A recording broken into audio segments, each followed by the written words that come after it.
If everyone is ready, we are live.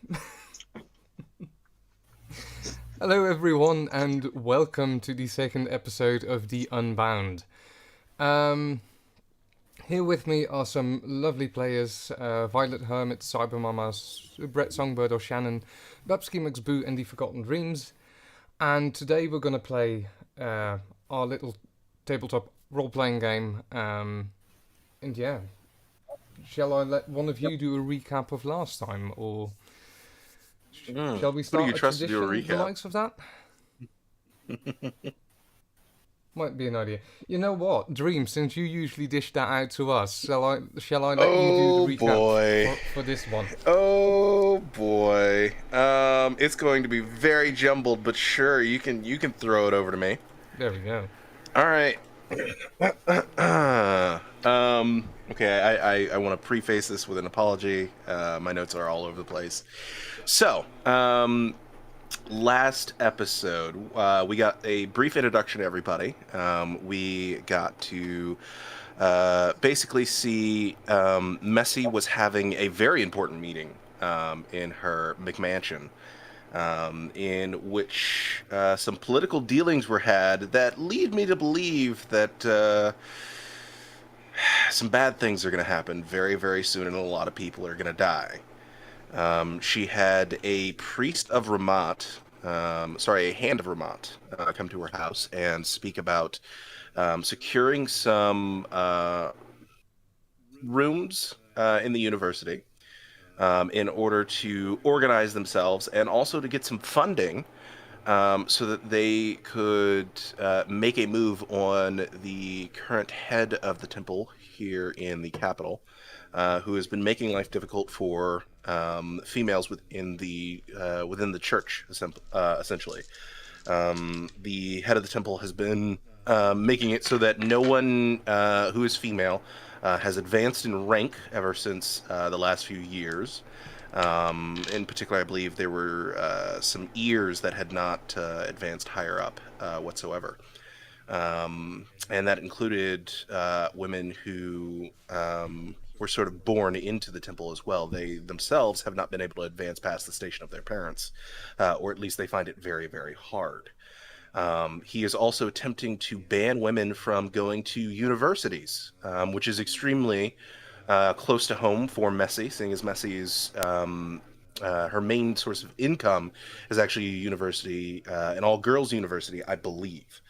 And that would make her life very, very difficult. So she's very much on the forefront of making sure that changes are made, so that her lifestyle and the lifestyle of all these wonderful women can continue. Beyond that, we went ahead and met. Oh God, this is where I have to go quickly look at the players to refresh my memory on who's who. We met Ardith. Ardith, who was a former pit fighter, I believe. And Ardith has been taken in, essentially, their freedom bought by a patron of the pits, and brought into their home, sort of, I'm guessing, as a personalized bodyguard, in a way, for the family. This is sort of causing some serious issues, though, within the home life, seeing as the wife knows the true reason that Arthur's freedom was bought, and the kid has suspicions, too. So that has led to quite a bit of drama and abuse from the female head of the family, who kind of is willing to let Ardith do menial tasks such as running out and using the family seal to get money from the bank, but in that time is using the time that Ardith is away to try and argue her case to get rid of Ardith. When Ardith returned to the arguing, Ardith was greeted by the heir to the family, whose name I cannot remember at the moment. Ushara? Was that it? Shara. Ushev. Okay. Or Shara. who? One of those. And with that, there was a plan that was devised for a little night on the town. And Ardith agreed. So I am totally expecting, some Taken or 24 shit to go down. We will see where that unfolds.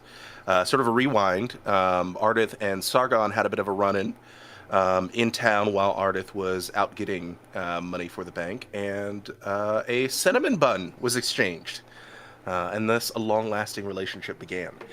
But beyond that, Sargon invited Ardith to the pits, which has sort of twisted Ardith's plans for tonight, and is bringing the lovely ward to the pits as well, despite several warnings that, well, there's an old bull that's going to be in the ring, and it's going to be fighting prisoners, and they are more than likely going to die.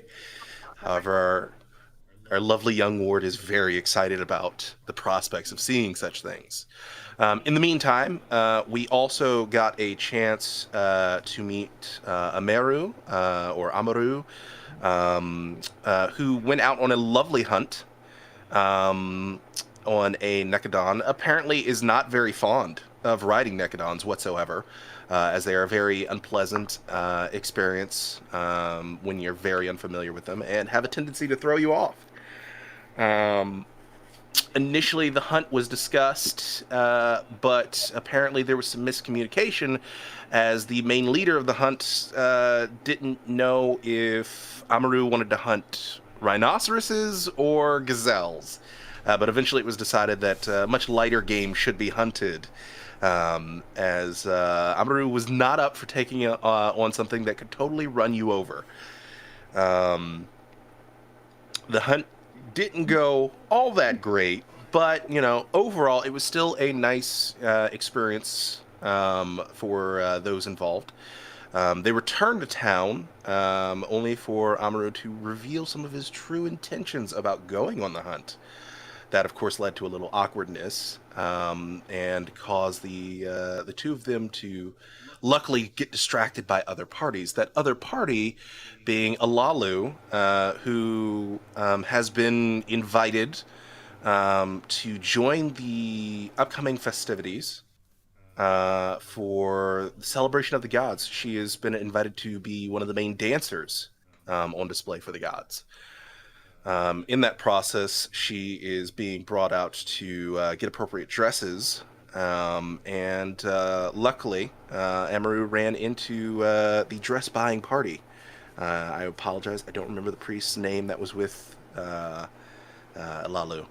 But they went to a tailor, and in the middle of making the dress, the tailor asked if they could add white ostrich feather. Was it White peacock it was feathers. white peacock feathers, which is a symbol of the oracle. And while it would certainly be a statement, especially to the head of the temple, who is currently trying to get rid of women, that the various different priests and priestesses don't quite agree with his determinations, it could also liably get them very much killed. So we will have to see how that pans out. Either way, towards the end of the episode, Sargon, Issa, and Ardith and Ardith's ward are all making their way towards the pits to go see this fight, and Messi, who's on a bit of on a night out on the town, is also making her way towards the pits after going to an opium den. So, yeah, that's my really crappy recap. Thank you very much for listening in. Well, with that out of the way, we have a bit of an idea where the characters are at right now. So, as the sun has set, and it is starting to be about 8 o'clock in the evening, 9 o'clock in the evening, days and nights in the world of Eora are 12 hours each, and this is year-round. So it's not particularly late when the first darkness sets in, and people tend to live into the darkness slightly and then get up while it's still dark to get back to work and into their days. But as this night settles over our world and the people in it, the sky is revealed being completely star-filled, except for this one dark crevice that seems to sort of make its way across the sky like a dark band that was missed when the stars were created. There's the two moons that are currently also in their various crescent states, hanging above the horizon.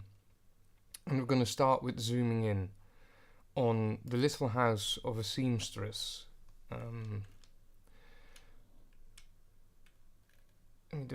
Yep. Cthulhu, the seamstress, particularly, where Ameru and Ilalu are talking with the seamstress and deciding on this dress together with Baru, the priest of Manat that is with you. It is at a certain point that Baru sort of gets up and is like, well, I feel like it's time for me to return to the temple, to the ziggurat. I'm taking it that you can take it from here, Ilalu. Of course. Thank you. Good. And we'll meet again soon. And he sort of greets the rest of you and starts leaving the house. Cthulhu, in the meanwhile, is looking through a few bolts of cloth that she has laid out and sort of wondering which fabric to pick for the dress that she's about to make. Amaru, while this is going on, you had a particular few points in something, so I would like you to make a check for me. I'm going to quickly check your character sheet. And this is going to be Wits Occult, and the difficulty of 3. Do I set the difficulty to 3 on the roll, or? I think you can. It will basically decide on whether or not you succeed or not. It's 1 success, so that is too few successes. You do, however, feel at this point like a cold shiver down your spine for some reason. As this feeling passes, Cthulhu sort of turns towards Ilalu and is like, so dear, what do you think? As in, I've got these different types of white, and we have the one with this particular texture, which would refer quite nicely to the shape of the peacock feathers. But then we also have these other ones, and she opens a flap of cloth from one of the bolts as she shows it to you. As in, this might also do very interesting. It's light enough, I believe, to make enough waves. What do you think? She would take one by one and have a little play around, see how they flow, see how they move. And that's how she would pretty much make a decision. Alright. As you do, and you start sort of flowing around with one of the bolts of cloth, I would like you to roll me a d10, please. Okay. Sorry, how do I do that again? Is it typing it in? Just typing it in would do in this case. Or, yeah, I believe so. Okay. How do you do it? A 9. Good. You also feel like a cold shiver go down your spine, and it's like you're not entirely sure what it is, but it's as if you can't place it. That sort of feeling, like almost as if you have a word on the tip of your tongue and you can't get it out. That sort of feeling goes through you for half a second before you just shake it off and can continue what you're doing if you want to. She'd probably make an audible gasp, but if it's just can't place it, but it's kind of shivers, she's gonna probably mistake this for good chills, and whatever material she has in is probably gonna be the one she goes for. Alright, so you instantly choose that material for the dress. Cthulhu's like, That's actually a great choice. Yeah, I do see how it flows with movement, as in that might do really well for this. Yes, this is perfect. And she sort of starts packing the other bolts again and draws open the bolt that you've been holding. Baru's left by now. Amaru and Ilalu, how do you see yourselves filling the rest of the evening? Well, first off, Amiru is gonna go back to the ziggurat as soon as it's convenient, and try to get either new clothes or, wash off these clothes, because he's still dirty from Yeah. falling off of the lizard. As in, But he's not gonna do surface that dust has been until. dusted off, but you're still... Yes. Yeah, it's still in the fabrics. He doesn't want to do that before he deems it sort of socially acceptable to leave this place. Would he need to get a receipt or something along those lines, some information? No, you assume that Baru will take care of whatever the costs for the dress would be, as in he is the one that technically orders it.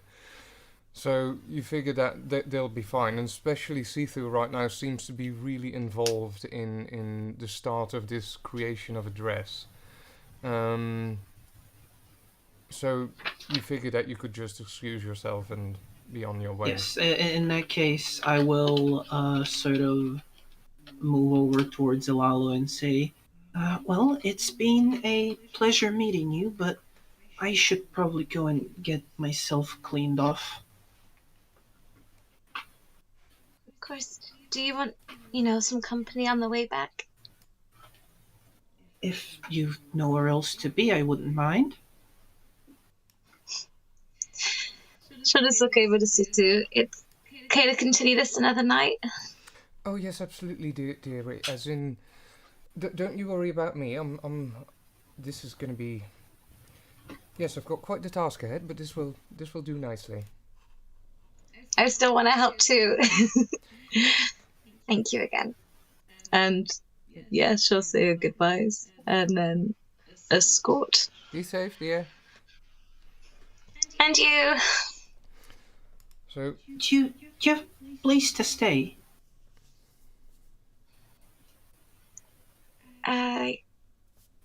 I'll find some place. Well, perhaps we can find you some accommodations in the temple. That won't cause any drama. I guess we'll have to go and see. Thank you. But Baru doesn't know. Oh, okay, yes. Well, if you want us to keep it that way, we can try. He already goes out of his way enough for me. I'll make it up to you. I promise. I'm not sure. There's no need for making up. Kindness is a basic thing we do for others, and we should keep to it. and it's with these words that we're going to leave that scene and move our way over to the pits, I would say. However, I see that we are having a technical difficulty. I believe that all our cameras have been frozen on the stream.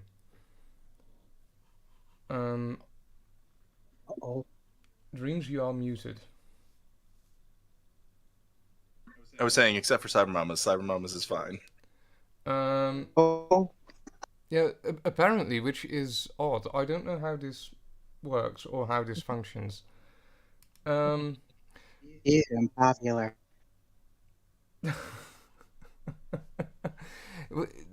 This is really, really weird.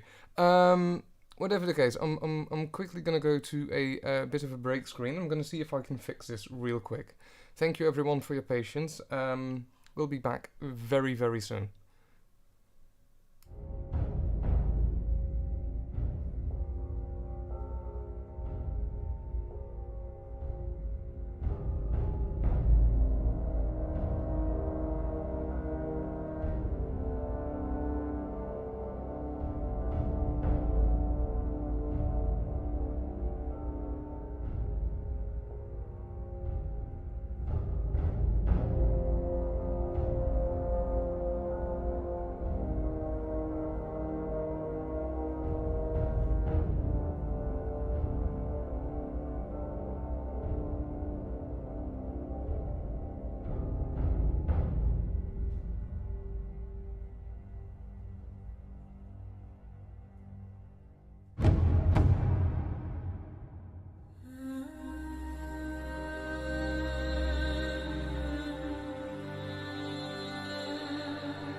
And I do believe we have movement, which it should be. Yes, great, fantastic. Welcome back, everyone. So, as we leave the scene with Ameru and Elalu, we're gonna follow the camera to a more northern side of the city where the pits are. This particular pit that we're going to is a moderate man-made hill, so to speak, which has been dug out in the center to make quite a literal pit, and around it are these wooden structures where people sort of stand around, look down, almost like a form of scaffolding. It's all very ramshackle and not very permanently made, it seems, though it has stood for a while longer than the initial intent might have been, as this place has become quite a central point for amusement and blood sports. And it's filling up quite tightly with people. There's people standing all over the place around the inner wooden sort of wall that's sort of supposed to keep people from falling in. There's a lowered bit of a platform that goes into the actual pit, which a few people are sitting on, you assume of more importance. And then the actual scaffolding around as well have been sort of people climbing onto those and finding places to sit or stand on that odd scaffolding that has been built around just to be able to look inside the actual pit. So we're going to make our way through the crowd, and as we make our way to the crowd, we sort of see our people appear amongst the rest of these folks. So Sargon, you arrive with someone in Isa. particular. Let me quickly double check. Yeah, I'm here with Isa, and I'm going to be looking around for a seat, particularly one that's like close to the wood wall, or if I know of any good nosebleed seats, I'll pick some good nosebleed seats. And also if Isa has a preference, I'll pick that way as well. A bit crowded up front. Don't really feel like climbing the scaffolding. Well, we'll find a place, I guess, somewhere. Yeah. Where do you normally sit, huh? Try to be a bit at the front so that I can at least look down. Right. Let's just shove a few people over there. It's slightly calmer on the other side. Alright, let's go. And I'll start making my way there and, clearing the crowd as necessary. As you Hey, excuse me.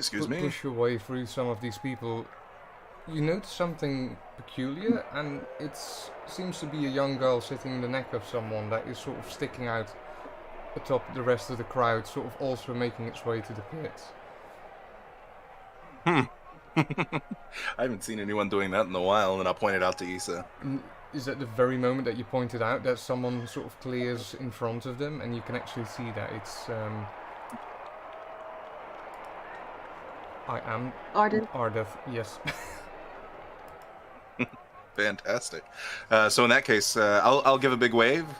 Hey, you made it! This way! Come on! I'm assuming I hear that. Yes, you do. Look around and see the stunning man beckoning towards me, and I mean, of course I'm going to comply. So you sort of make your way to Sargon in the meanwhile, and your two little groups sort of merge. As Isa is also sort of pointing out, oh, that's where we can stand, and you find a place where it's slightly more open in the front, and you sort of make your way through, pushing people, and be like, sorry, I want to be here, and you find yourself a place being able to look like straight into the pit. All right. This looks like a pretty good spot. Also, who's your friend? This is my daughter. Ah, your daughter. Oh, okay. Well, it's a pleasure to meet you, and I'll like put up a little hand to shake.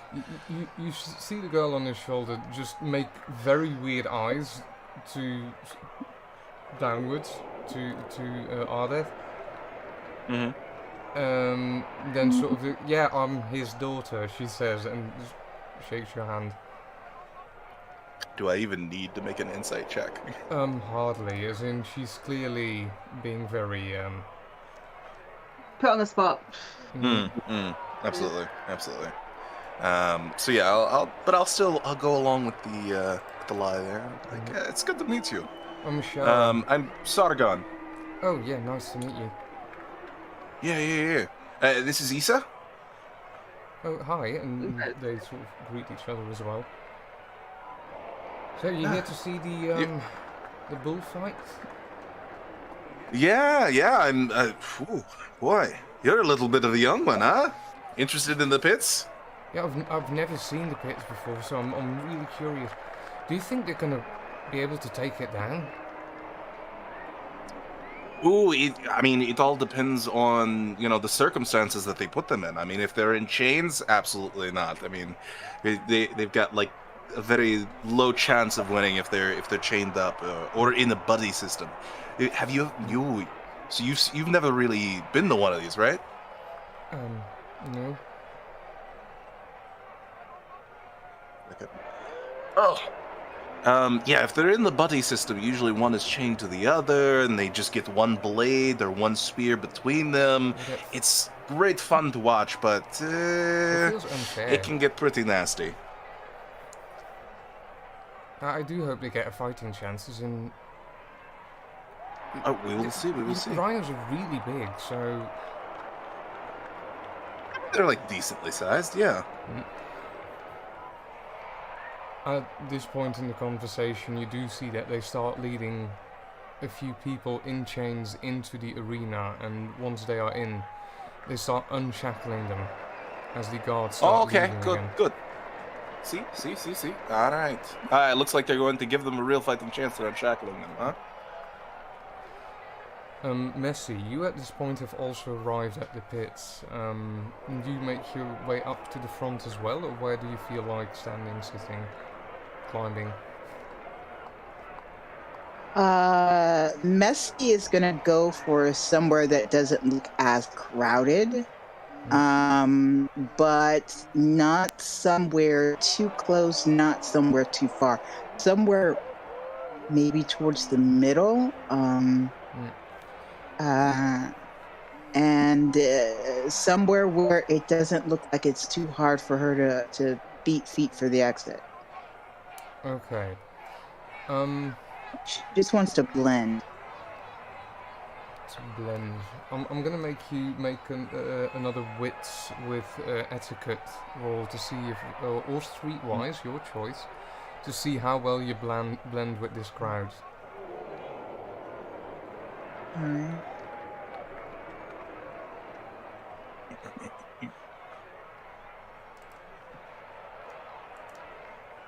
Alright, what's the difficulty? I'm gonna say 2. People are not paying that much attention.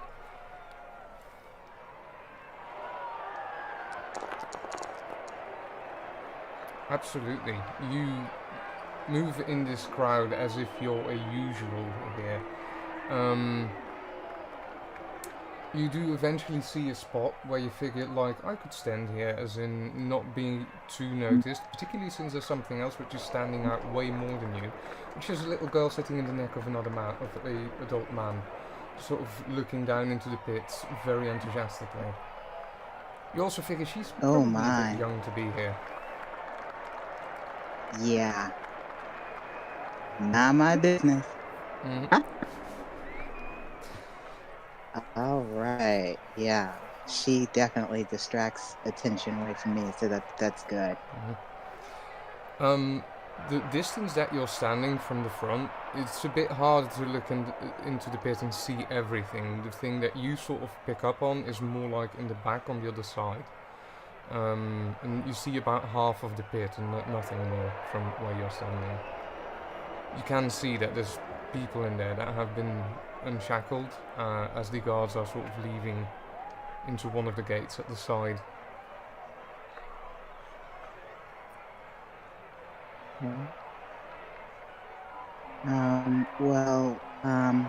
Going by, excuse me, sorry, excuse me. And make my way over and kind of settle in and see if I can move around so I can get a good view. For a good view is simple. You simply step closer so that you can actually see down into the pit.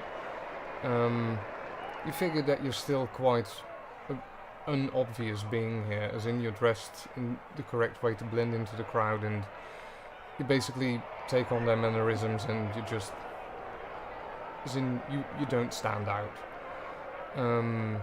You are within earshot of these people with the child now as well, and you sort of hear her going like, yeah, that seems a bit unfair, and you overhear the last bit of their previous conversation. So question about our lovely entertainment for the night. Can we sort of tell where our entertainment is from? Or do they look to be prisoners who are from Necken? Do they look like they are prisoners who might be from Hori or Turamat? Not 100% able to tell. Most of them seem a bit filthy, like they've probably been in a cell for quite some time. Slightly emaciated. And their beards are fully grown and their hair is like unkempt and long. So it's kind of hard to tell. But you figure they're probably potentially local, either local or Turamat, you're not entirely sure. Okay. Interesting. Alright, looks like we either got some locals that are Dalmatians down in the ring, so this will be, I give them 50-50. It's at this point that the guards have sort of locked the gates behind themselves, and there's a few places along the edge of the pit where there's people that work for the arena, also in these guard uniforms, that just throw in weapons, and these prisoners at the bottom, they just scatter trying to grab one as quickly as they can.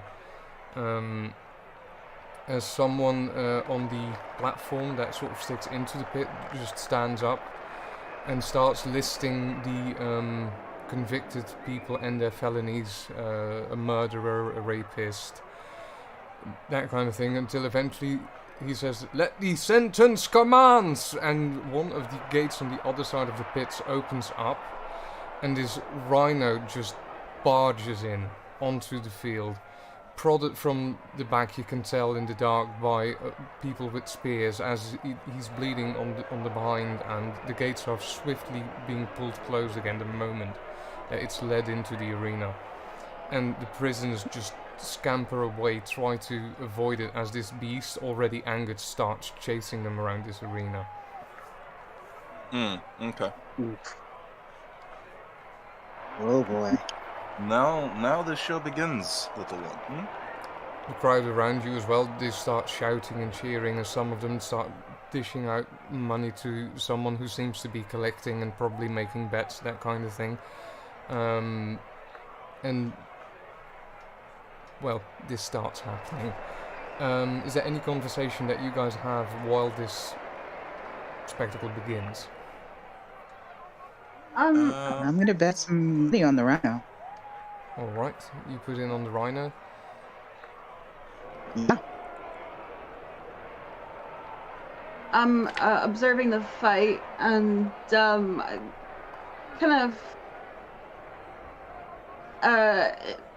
gleaning some kind of like knowledge from it, you know, like for it's kind of like a habit for him to like watch fights and sort of take into account how he might do things and where they went wrong or where they went right and things like that, what gets the crowd going.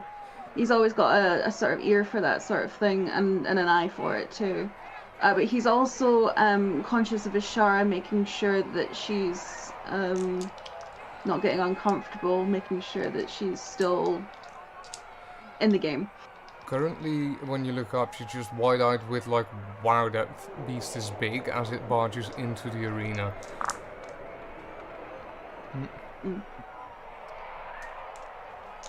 So what made you decide to bring, your kid to this one, huh? Well, she asked, and, well,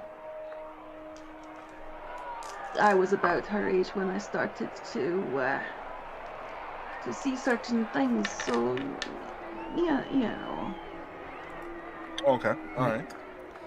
There's a think mighty that roar manages in to the audience as one of the prisoners just manages to roll out of the way and not getting trampled by this massive beast as it barges past. And you hear a gasp coming from Ashara, like, oh, that was really close. I sort of look up to her and say, well, I guess you get a lot of what you want, don't you? Hmm? Can you repeat that? Because I didn't hear you, sorry. Oh, I was saying, to Ushara, I say, I guess you get a lot of what you want, hmm? Uh-huh. She just as she observes these prisoners just scattered around the arena. And Ardeth, as you sort of observe, you did think, like, yeah, scattering is probably the biggest chance of survival, as in spreading out and trying to get the attention from the beast onto one of them, while the rest should approach with weapons, but currently they're just running around trying to save their own lives. I'm gonna shout something along the lines of, "Work together, you dumbasses!" Give me a leadership charisma as you shout that down really loudly at the top of your lungs. Leadership.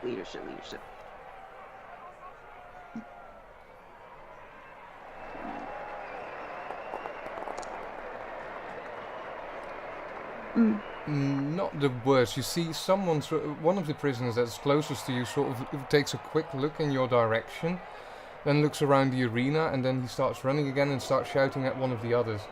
But besides that, they don't seem to hear you. Wow. You try. Mesty It's just giggles and just looks. She's totally in their conversation. She's completely eavesdropping. Double entertainment, double the time. They might not be working well together to get this rhino down, but they do seem to avoid its horn and its hooves. Well, I don't exactly know if you can call it hooves on a rhino, but they do avoid getting trampled.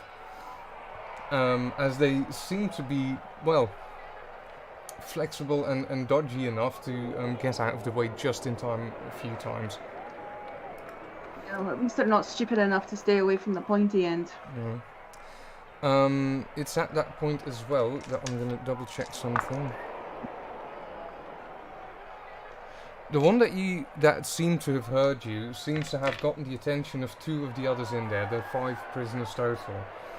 And the 3 of them, they sort of start clicking together as the rhino is chasing off after the other 2. And they seem to sort of try and approach it carefully from behind as they think they're completely out of view of the beast.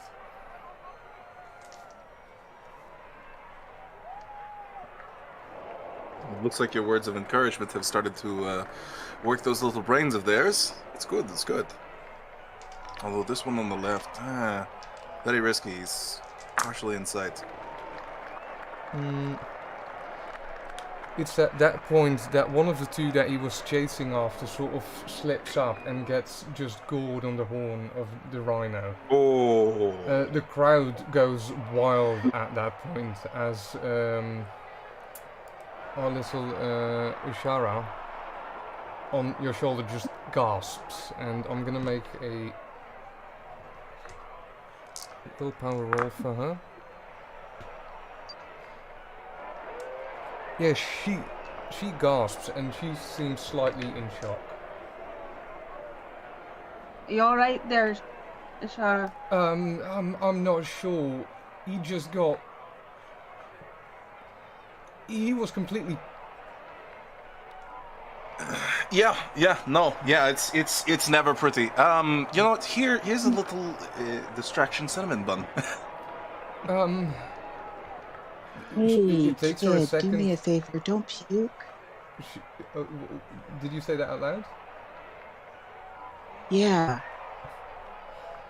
Could you repeat that for me one more time, please?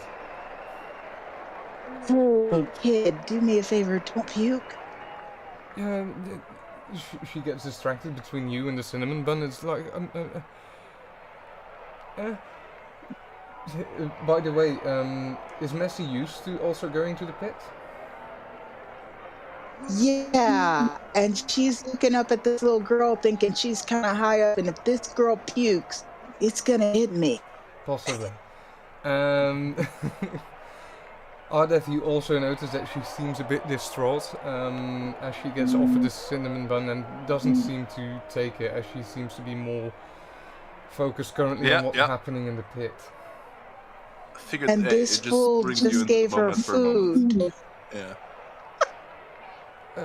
Ardeth, Perhaps. What the fuck's happened to my accent? Perhaps not food for the recent. Yeah, no. Yeah. You're right. The recently initiated, they have to eat 20 minutes after. I always forget that. Yeah. It's all right, Ishara. It's the fear leaving you.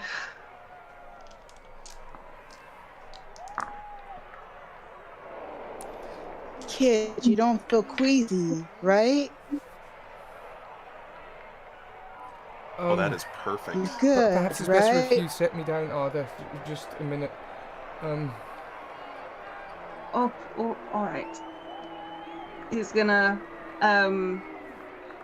he's not gonna kneel down in a crowd like this, so he kind of just says, "All right, brace yourself," and he just kind of like moves in such a way that she gets kind of dropped into his arms.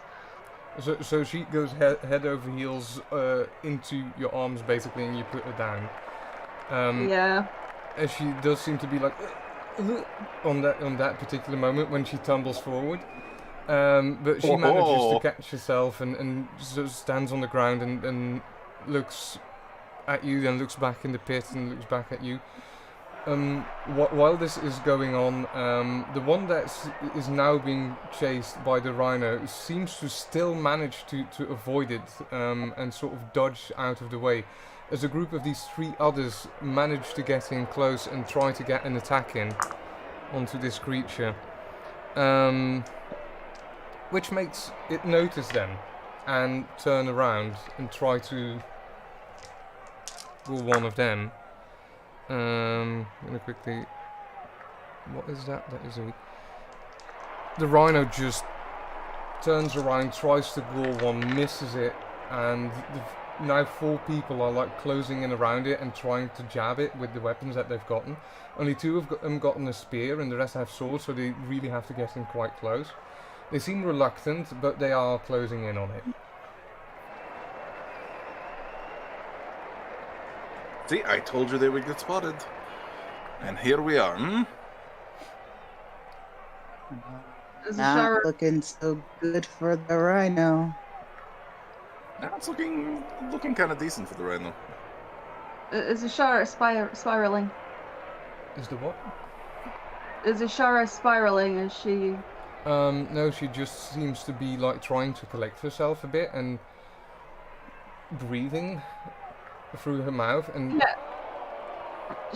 Ardith is gonna sort of kind of stoop down to her level and say, "Look at me, child, and breathe.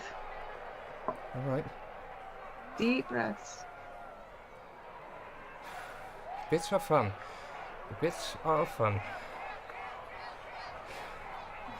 All right, and she turns around and sort of peeks over the edge again as she tries to gather her courage to continue watching. I'll sort of keep my hands on her shoulders just to reassure her that he's there. All right. Bets are on the rhino for Messi at the very least. Let's have a look see. The rhino's been rolling shitty and the prisoners have been rolling well. This time, however, one of the prisoners that gets in close with the sword, sort of standing more at the end of the head, tries to jump in and go for the side of the neck and try to get a slash in. But you just get pinned onto the horn as well and just thrown through the air as he tries to do that and just lands dead. Oh. Crowd goes wild again, Oh. and I'm gonna double check on our girl. She just keeps on watching. It's like, ooh, oh, it is really bloody, isn't it? Yeah, very much.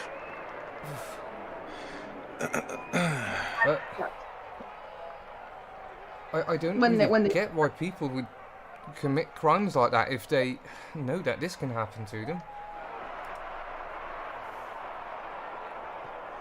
Can I see if I have, like, in my pockets some sort of little calming medicine? Something that would calm the nerves, or some sort of herb you could chew to calm the nerves? I would imagine you have those in your garden, but would you have those on you, is my question for you. I might. Can I roll for that? Yeah, sure, let's go with a D10. Any 6 or higher is going to be you happen to have them on them. Any 5 or lower is you don't have any on you. You don't happen to have any on you. No.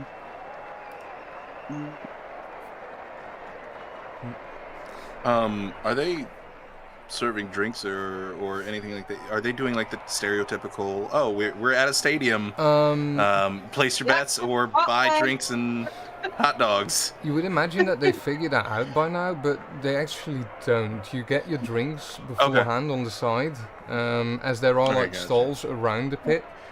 Sure. But you do tend to go collect them yourself. Gotcha. Okay. But yeah, things in the ring, not necessarily looking as good for the prisoners anymore. They might have surrounded it with 4 people at one point before the most recent one got torn up.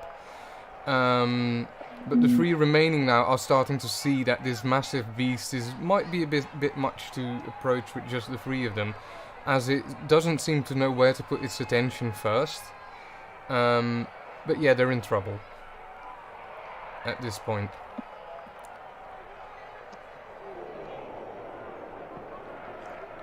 Any of you do... Oh yeah, go ahead.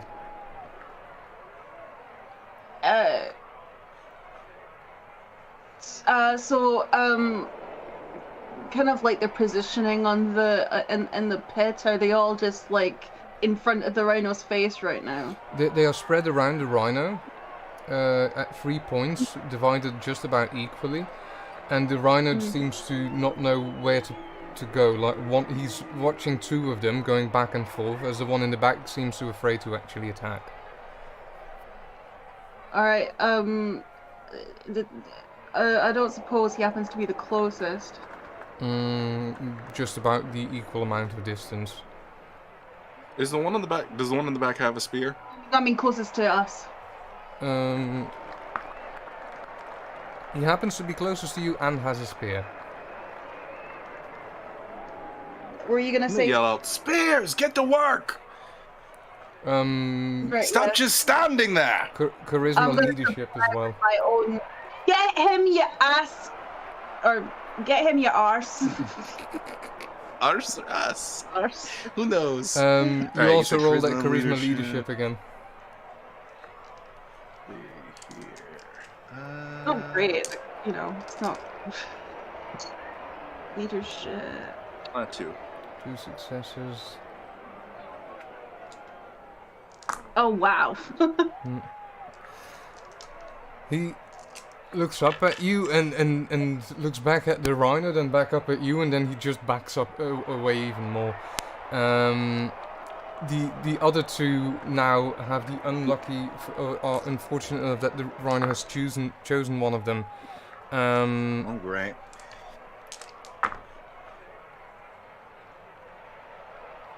And yeah, the third one gets trampled as this rhino just starts to charge and runs him over.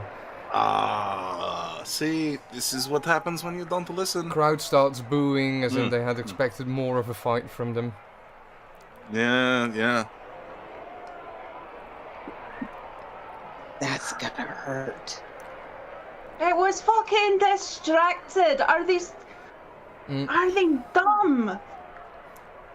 Clearly they are. I mean, The two obviously. remaining Oh, boy. ones now just try to keep as much distance between themselves and this rhinoceros, but it's only a matter of time at this point, as the rhinoceros just starts coming up, runs another one over, and tears the other one, pushes his horn through another one.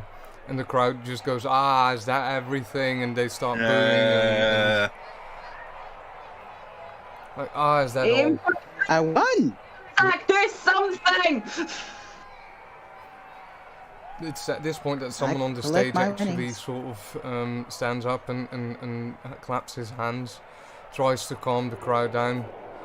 And he opens his hand to one of the other gates and says, "Bring in the pit fighters!" And the other gate opens, and a group of pit fighters starts running in, and these are all pretty well armed with spears and ropes and everything, and they start sort of spreading out around the arena, planned as they sort of go in for the kill. And you know that these guys are going to win from the rhino. It's more than not likely. even a competition at this point. Do I recognize any of them? Do you recognize any of them? Under their helmets currently, yeah, you might actually recognize one or two by the helmet.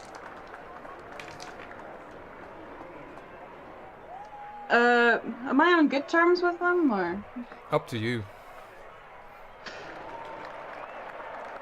I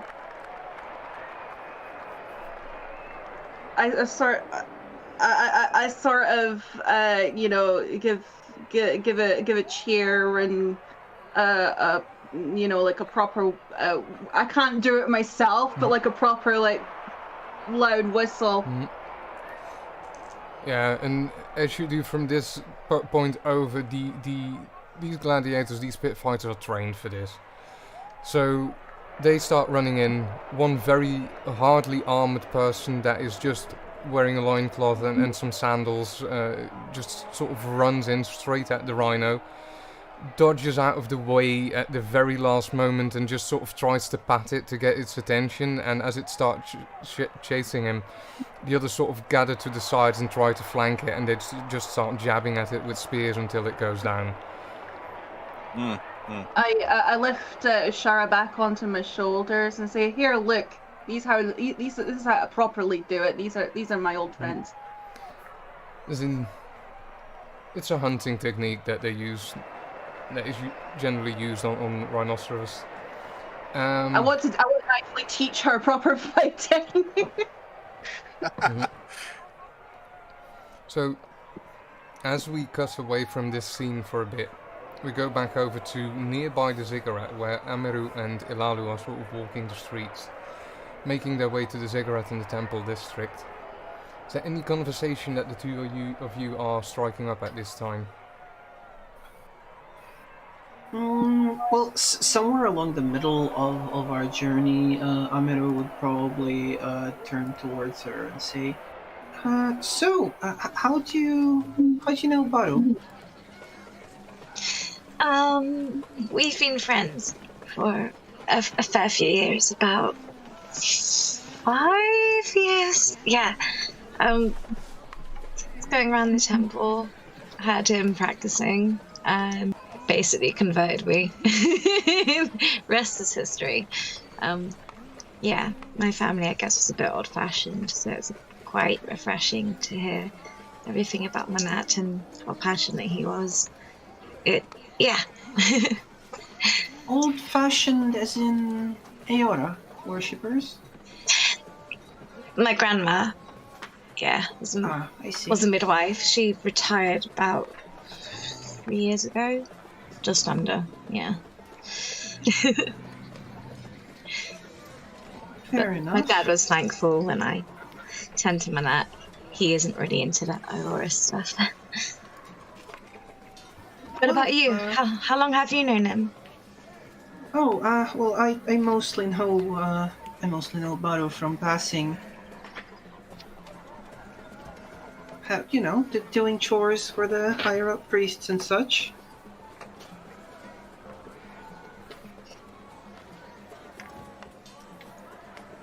Just chores? Have you ever spoken to him more? I think you both be enlightened by each other.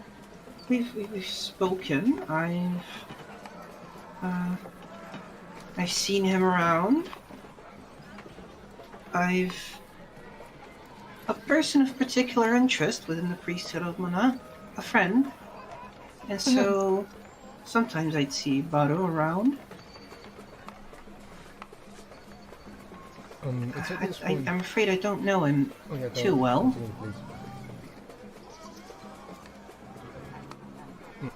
At this point you sort of start arriving at the gates, the outer gates of the temple district.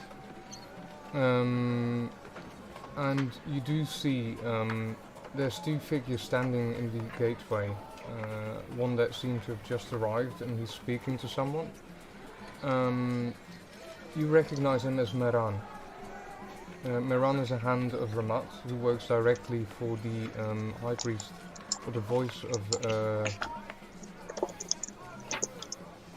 Raman. Wait. Ramat, sorry. He works directly for the voice of Ramat, and that is Ethi. And he seems to be talking to a figure that you've not seen around the temple often before. Who then sort of takes off, like in a bit of a hurry, as Meran is about to head inwards and then just spots you. So, I wave to him. good evening. I do a sort of a deeper bow than I probably would towards just, other priests. And I say, Hand Meran, how pleasant it is to see you this evening. Who was that man? Oh, he's of no importance. How was your evening? Well, went hunting in the noon. You can see how well that went. Yes, you look a bit discolored. Is that dust and dirt? Yes, yes it is. Apparently, Necadons like me as much as donkeys. Yes, the Necadon, ever the wild kind of mount. By the way, roll me a wits insight variation. I don't know which. I think it's just wits insight. Yeah, wits insight, both of you. Insight and wits. Wait. Where's wits? Somewhere in there. Oh, I see wits. Where's insight? That's Should be under the second column, I believe. I found it. Whoop. Oh, Elalu. The moment you arrived and the other man went away, you noticed that Meran flinched the moment he saw you. And he seemed slightly nervous, but he's playing it off well.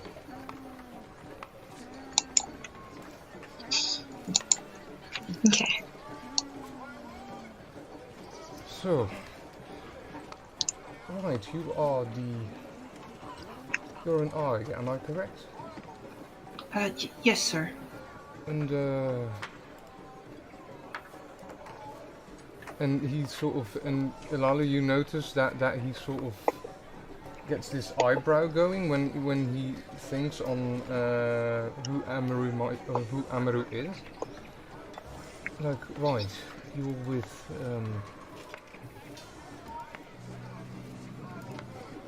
yes, so you hunt then? Well, I learn and do my best on occasion. Well, our best is all we can do sometimes. It is actually fortunate that I've come to see you currently. This is Elalu. she will be with Baru performing during the ceremony. Ah, you mean And, the festival? Yes. Blessings of Manat and Ramat, if I'm not mistaken, which has been the blessings of Manat and Urat, I'm sorry. Yes, and I was wondering if there is a possibility for us to house her here until the festival. Not need to be too fancy, but it is probably best that she has access to baths and such, keeping the body clean for the ceremony. I see, and you see him sort of look at you and then look at Ilalu. Ilalu, what you do notice at this point, that the moment that he mentioned that you need housing within the temple, he started being suspicious. Okay. Right,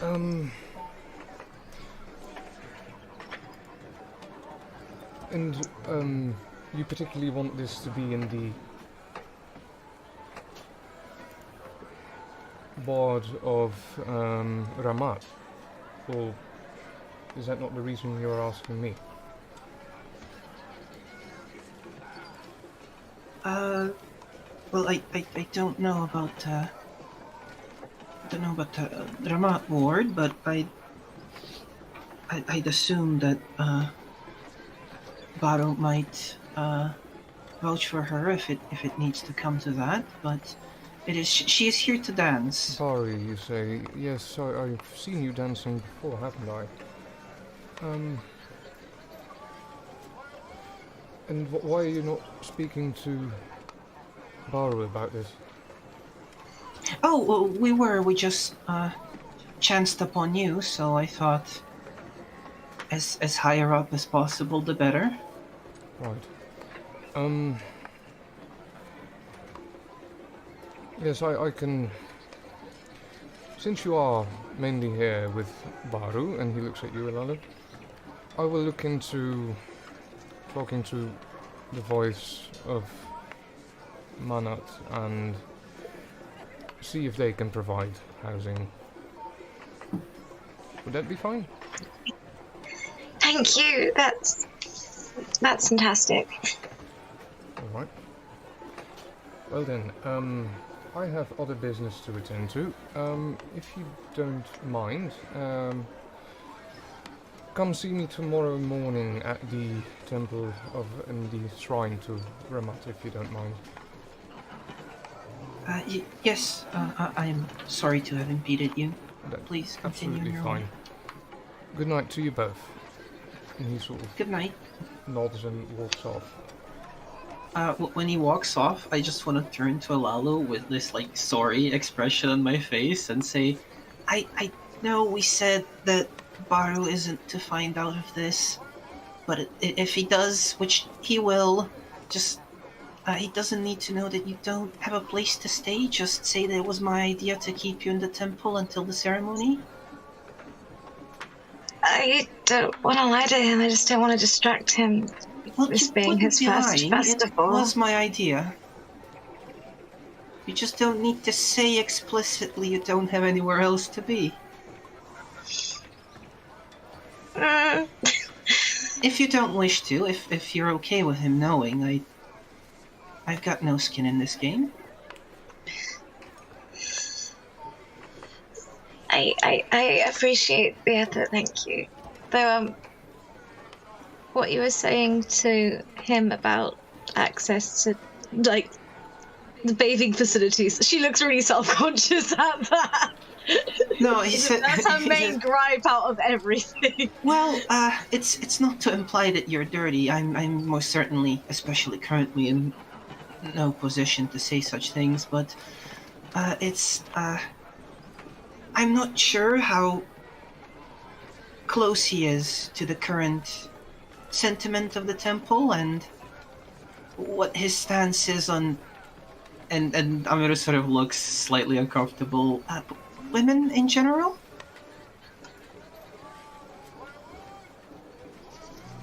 The temple's been going through some changes. I don't understand half of it. I'm trying to walk on eggshells, so to speak. When he mentions that, Ilalu is in... Yeah, something was off about Miran when you were talking, as in he was suspicious. He also seemed like he felt like he was walking on eggshells. Like, particularly the moment that it was mentioned that you needed housing within. I don't know. He just seemed a bit suspicious, a bit grumpy. But it is nighttime, so maybe he just needed a nap after a long, hard day's work. Well, there was the strange man. I can't help but to be curious as to who that was. You've not seen them around before? Well, maybe I have. I haven't seen them now enough to know if I have. Okay. Very few times. Well, problems for another day. Let's get you situated somewhere inside. You continue your way into the actual proper inner wall of the temple, or the outer wall of the temple complex, I should say, which is an entire district. Start making your way to the quarter of Manat, in looking for potentially a place to have Ilalu stay. From that point we're going to cut away a bit back to the arena where the rhinoceros is finally cut down by these gladiators. Way more of an unfair fight for the rhinoceros this time than the other way around. People clap, still a bit disappointed with the earlier show, as in tensions aren't as high anymore. And you do see that the crowd is slightly on the meh side, as some of them just start leaving and others start sort of collecting their money. Others are just like staying around, seeing what's going to happen next. Any conversations between you at that point? Well, I mean, it was interesting for a while, and then we all knew the outcome from there. So, unfortunate, but still a decent bit of entertainment. A man walks up to Messi and hands her a pouch as well. I slide the pouch into my many-pocketed cloak and tie it in there nice and tight. And see what I can do about listening into as many conversations as possible. Roll me a wits awareness. Meanwhile, yeah, that wits awareness will be overshadowed for half a second or more when Ashara just suddenly turns and goes "Bleh!" almost on the feet of Ardeth. What's the difficulty? Dodge out of the way. Difficulty for this, let's say 3, because there's a lot of murmuring going on. Ashara's, sorry. Oh, those men really got splattered in the beginning. Do I manage to dodge? So Oh yeah, it was almost on your feet, but right next to it. Like you managed to sidestep that easily. She tried to aim away just at the last nick of time. So I'll go to my belt and I'll grab one of the water skins on my belt and then be like, no, wrong one. Switch it out and go to the other water skin, and I'll hand that towards her. And be like, here you go. Thank you. And she just sort of gets a few glugs away from her mouth, just throwing it in there, and then just spits it out again. Oh, that's really fucking nasty. And she just, when she realized that she just said fucking nasty, she just quickly looks up at Ardeth like, oh shit, he might have heard that. It's alright, don't start saying words like that in front of your mother.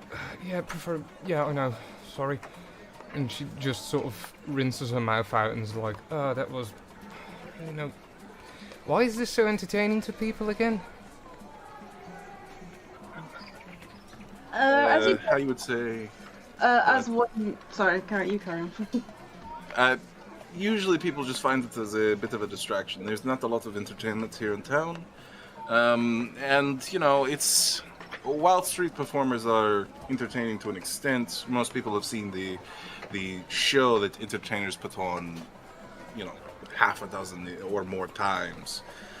So people tend to, I guess you would say, try and mix it up by coming here to the arena, seeing skill, talent, and death all on the line. And, it's... Blood sports are blood sports, It's very gruesome, but for many it's a distraction from their woes. In other words, child, as people get older and, when one's heart starts to harden, it's more extreme entertainments are required in order to actually count as a distraction, rather than, things like spinning tops and chasing each other in the street. What it's they called it TIG where I came from, and one person catches the other, it's it, and then they chase the. Oh, it's been a while. Do we have anything akin to an amphitheater here in the capital? You would have something akin to that. Like theatre is a thing. Okay. There's not as many performances though as there are pit fights. Gotcha. So yeah, I'll sort of bring that up. While we do have an amphitheater and while we do have plays, there's nowhere near as many as there should be, and the subjects that they usually touch on are heavily regulated. The church always has its nose in them.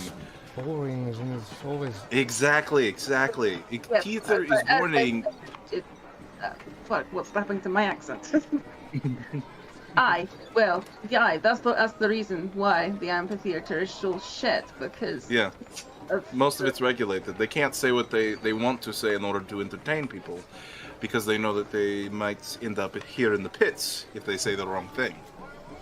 okay.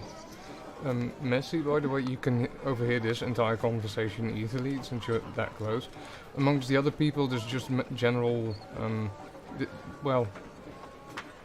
disappointment that the fight with the rhinoceros initially didn't really go as well as they had hoped, and it was less of a show.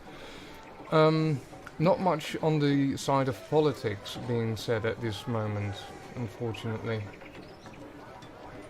She had a really great amount of successes, but people just have different things on their mind. Some are hoping for Now another thing. actual fight still, others are like, should get going, I've lost too much money. Yeah.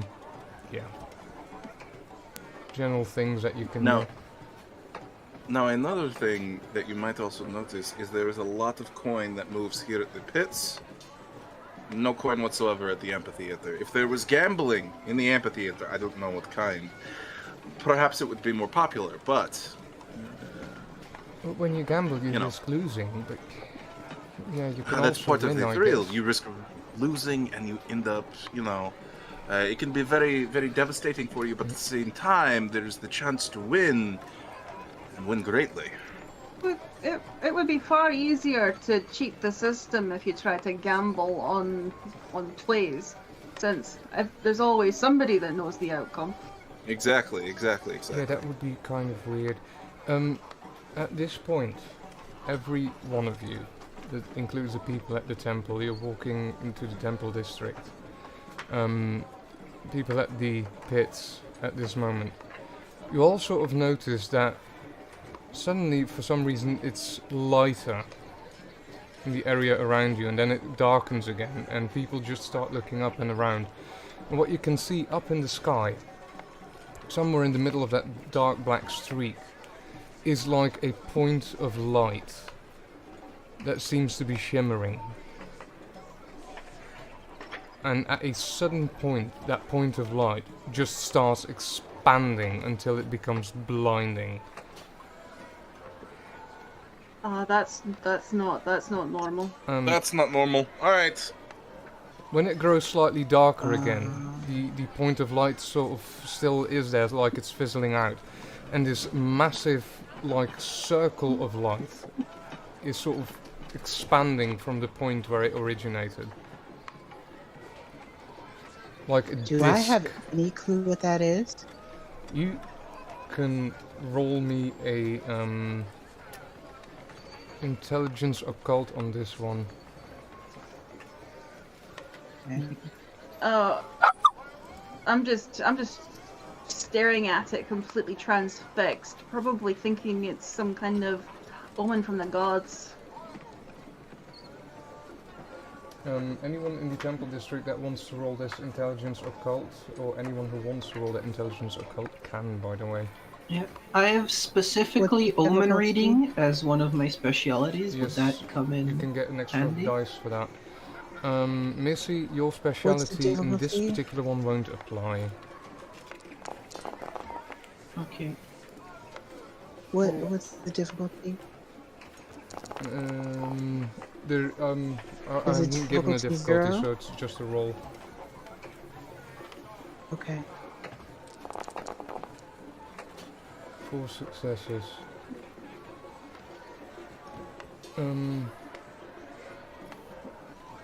Ameru. Will any of my specialities make any difference? No, it doesn't make a difference for this particular one. You have signs of Eora, a speciality, I believe. I have, signs of Eora. You still And have keen 4 successes, eyesight. though. Yeah, signs of Eora don't come into play. Amaru, this is clearly the gods doing, and your immediate thing is this is Ofat, considering this is a massive light in the middle of the night. Mercy, on the other hand, 4 successes, as in this goes way against what you believe. Like, Mother Eora is the mother of the earth beneath your feet, is the mother who gave birth to all of humanity and your people. This thing is coming from up above. As in, this seems to be either Ramat or Ofat indeed giving a sign of some sort, but this is not, absolutely not normal. It's clearly supernatural, but yeah, everyone can see that. Hmm. But you're quite sure this is going to be taken as a sign that the gods do certainly exist. That is already what's going through your mind, Missy.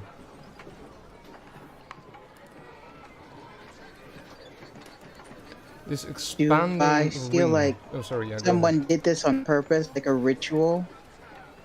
You feel like if this is a ritual, you've no idea how they did it.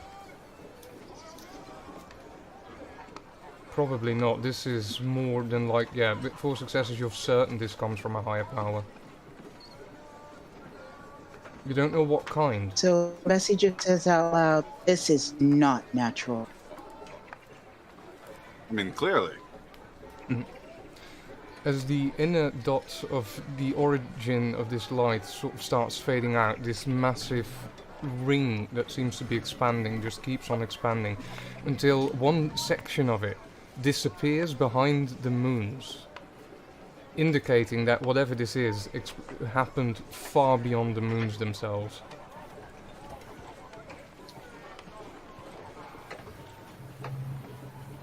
And after this happens, it only takes a few seconds more before this ring seems to sort of come into the skyline above you and sort of head over through the sky until it's so far away that it disappears across the horizon.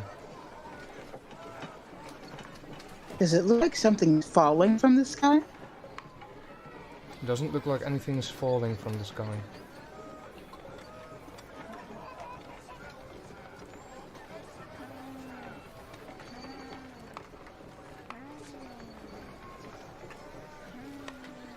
Okay. All right. Well, with that, I think I want to be less here and more somewhere else.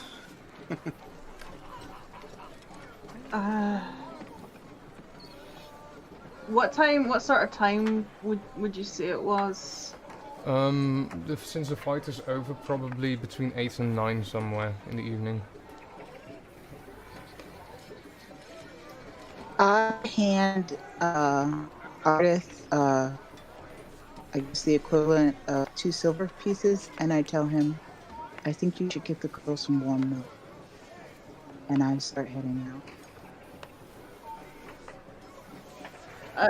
I'm kind of look at the money and the back of the woman in fusion.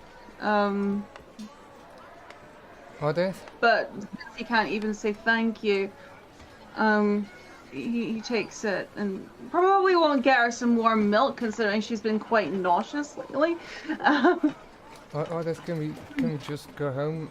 I'm not entirely sure what's going on, and the crowd around you as well has sort of burst into more of a murmur, and sort of general speculation seems to be going around as into what that just was and what just happened. Yeah, I have a feeling that we should be getting back. Yeah. The family will want to all be together. Huh. Shit. Yeah, no. It was great that you came out, though. So, maybe we'll run into each other in the future, huh? Aye. He And, looks a bit distracted. Same. Sargon would look very distracted, and in the moment would sort of turn towards Issa and say, maybe we should head out. Yeah, something tells me I might want to be at the temple at this point. Yeah. Here, I'll escort you. And Let's go. Meanwhile, in the temple district, Ameru and Ilalu, you both also saw this happening. Yeah, the moment Ameru sees this, it's like down on knees, hands across like chest, and looking straight up at it with reverence. Ilalu, you see Ameru drop and start praying, basically. She wouldn't drop. She'd always go on her tippy toes and reach both hands up to the light. And she just also looks very enamored with it, but in a very, very different way. And then when she catches it, it's gone to the ground. She'll then do so after she had to just kind of brief reaction and almost just go like, is this something that she's not seen before? No, Maybe it's something that happens maybe every lifetime or so. She doesn't know, so maybe this is something that they heard about that only happens every 10, 20 years, fuck knows. So yeah, she might just copy him after a minute. This is an unheard thing. Missy, since you had 4 successes, I do want to give you slightly more. You have been looking into more occult things over time, particularly regarding Mother Eora. You do know that, and this is particularly due to some books that you found on the ruins on which Arthas is built. It does mention that supposedly before Arthas was founded and before the first king came to reign more than 100,000 years ago,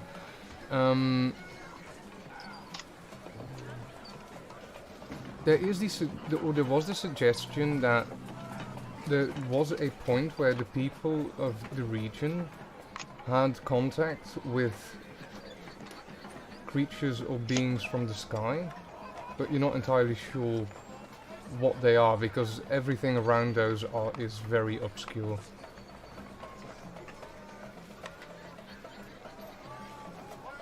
And whatever information there is on them is more than just ancient and has to lie within ancient ruins and such.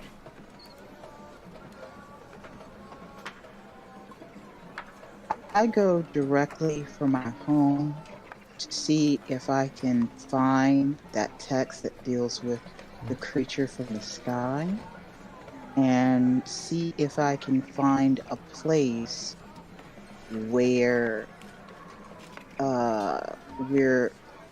this communication may have happened, and start planning a trip to go see if I can contact it.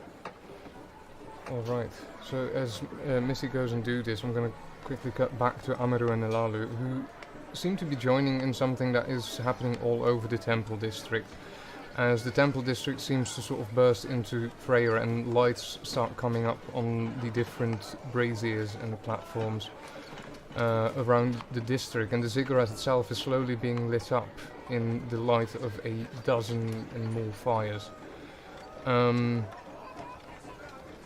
Is there any conversation the two of you have on this, well, what was definitely also a beautiful thing to see, because lights had, like, it's almost white and multicolored layers as it crossed across the sky? Yeah, once it actually passes, only then would Ameru like stop praying, and would turn towards Elalu and say, "Do you realize what this is? It's proof. There's, if anyone had any doubts, there's the Tophat. I don't. His eye, his hand, it, for all I know, his nipple. It's proof that there is something up there in the sky, watching over the souls of men." It's stunning. Do you think, should we gather up more people? See if, someone else who knows more science speaks about it. I don't know, this just feels like a... We should hurry quicker into the temple, see what the priests are saying. She'll basically hold his hand and run. He'll basically do with the full. There is the moment you take his hand, there is a slight bit of like hesitation of like, oh, someone's touching me. So yeah, a hand is taken, there's a bit of a, oh no, what's happening, and you get dragged off into the general direction of the ziggurat. As you get closer and closer to the ziggurat, more and more people seem to be going in the same direction, as this is starting to turn into a steady stream of people all headed to the central temple and the top of the ziggurat, basically. And it's on that scene that we're going to take a break for a bit. So everyone, thank you for joining us. We'll be back in about 15 minutes. See you in a bit.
Hello again, we're back.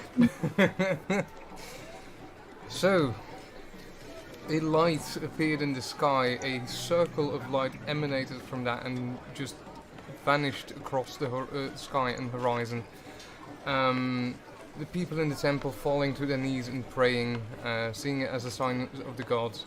Messi going out on her way home, going to try and find some more information about what this could have been, because this is probably anything but a sign of the gods. And then we have Sargon and Isa also making their way to the temple district, I believe. Mm-hmm. All right. As our two temple visiting people, Ameru and Elalu, make their way to the ziggurat and sort of make their way to the grounds, you sort of get at the stairs of the ziggurat, where a lot of people have started gathering, and all 5 voices are at the top of the stairs and sort of overlooking all of this going on. As you already expected, Ameru, your Ofar,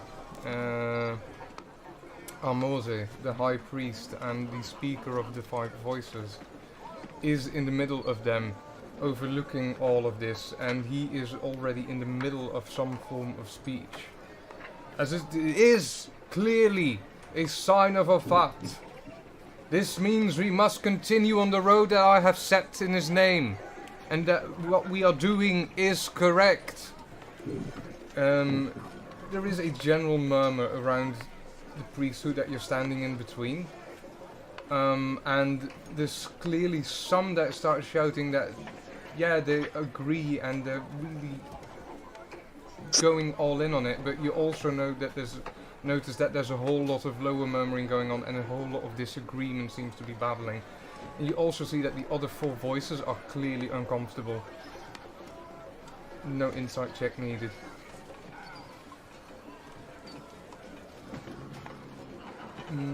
Sargon, you, for brevity's sake, I'm going to say that you and Isu sort of start making your way onto the square as well, at the same time-ish, somehow, and you also get the last few words in on this part, and one of the other voices steps forward, which is Ramar Ethi, the voice of Ramat, who speaks up, holds his hand up and sort of waits for the crowd to go slightly quiet, and then says, "If anything, Ramat always teaches us to observe with patience.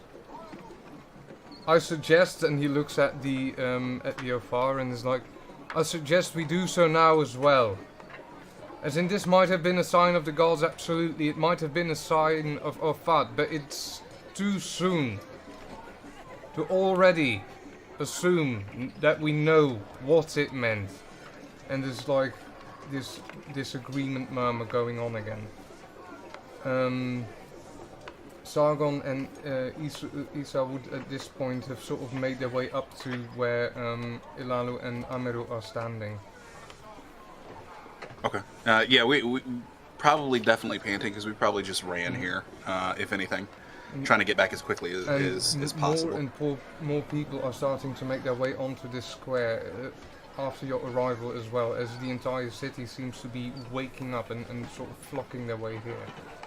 Messi, you're going against this stream of people and making your way home, running into your library, and with this speech sort of in the background echoing over this square, we also see sort of Messi in her workplace, drawing a few scrolls from a bookcase and a few books, starting to look over things that she seems to remember reading at some point. Not entirely sure if it was at home or at the university, and she just pulls out book after book and starts flipping through a few pages of papyrus, looking onto these scrolls, rolling them open all the way to the end. Make me an investigation intelligence check, please, Messi. Okay. Investigation. As you make this roll, on the square, we see Ofar and Moses just step forward one slightly closer to the edge and shouting, "Do not mistake this. This truly is a sign of Ofat. It is his light that shone in the darkness tonight, in the darkness that has never seen light. The place where there are no stars. This is clearly a sign of his might. The tension on the square is starting to slowly rise as disagreements start sort of popping up on several occasions on the square. 3 successes. Messi, I wanted to ask, do I get anything extra for mythological creatures? Yes, roll me an extra d10, please. The research? Yes. Extra d10. Okay.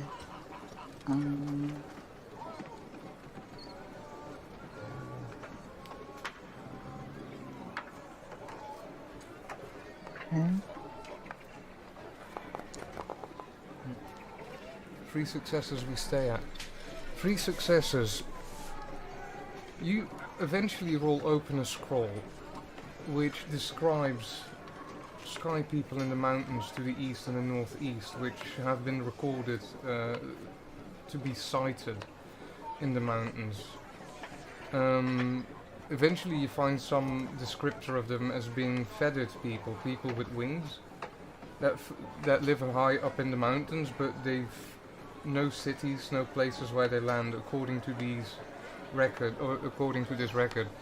They are called harpies, according to what you find. And these harpies are, well, winged people, but they're not necessarily the most friendly. But you figure if anyone's going to fly up past the moon, it's probably one of these people, if they exist. Because the records of these are people who've seen them, but there's never actually been any proof that you can find in the same scroll. However, something sits wrong with you as you think back on the thing that you've read before, because you're quite sure it was not a book roll, but it was actually a stacked book.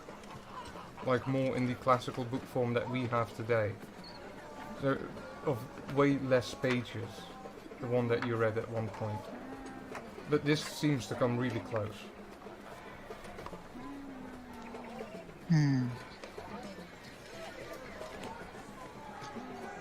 Okay, I call for some servants, and I go ahead and make the arrangements for the room in the university that was discussed before. I leave money for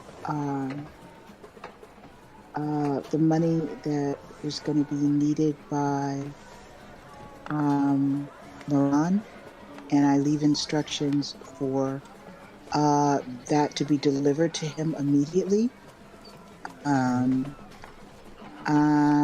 I leave notes for my aunt and uncle that I am going to go on a trek into the mountains to do some research, and I send off a courier for 2 or 3 at least extra security people to help me make the trek, and put down what I think is a reasonable amount of gold for a guide. For a guard, okay. So as you get these things going and get the money ready and talk to your servants to get everything sorted, we switch back to the square where on one point of the square a fight or a brawl seems to have started as the voices at the top of the ziggurat try and call for calm and for order amongst the people below, but they seem to fail at creating that. As this breaks out, guards start sort of rushing onto the square as well, trying to break apart the fighting going on. And it doesn't take very long before the voices sort of turn and start heading inside, seeing that they sort of have lost the grip on the situation here and are like, let's head for safety. Just sort of nonchalantly, I'll look over towards Amaru and say, "What did we miss? Sorry, we just got here." Oh, towards me? Yeah. He will turn around and say, well, that did you see it? Everyone saw it. We were at the pits Yes, when it went off. And then you see there's a hesitation in Amiru as he's like, he doesn't know which side of like the argument you fall on, and then he says, just sort of takes a deep breath and goes, well, apparently the Ofar has taken it to mean that it's a sign he's doing well. A lot of people don't agree. Or a sign that is doing very poorly, but not either way. Well, yes. That is my thinking. If you think of Ofat as our king, when does a king show his might but to discipline people? This is very true. So is that all that's been going on? It's just disagreement and arguments over so far. This is a sign? Oh boy. Stereotypical. This could lead to a riot if they're not careful. It could lead to worse. The brawl seems to be expanding.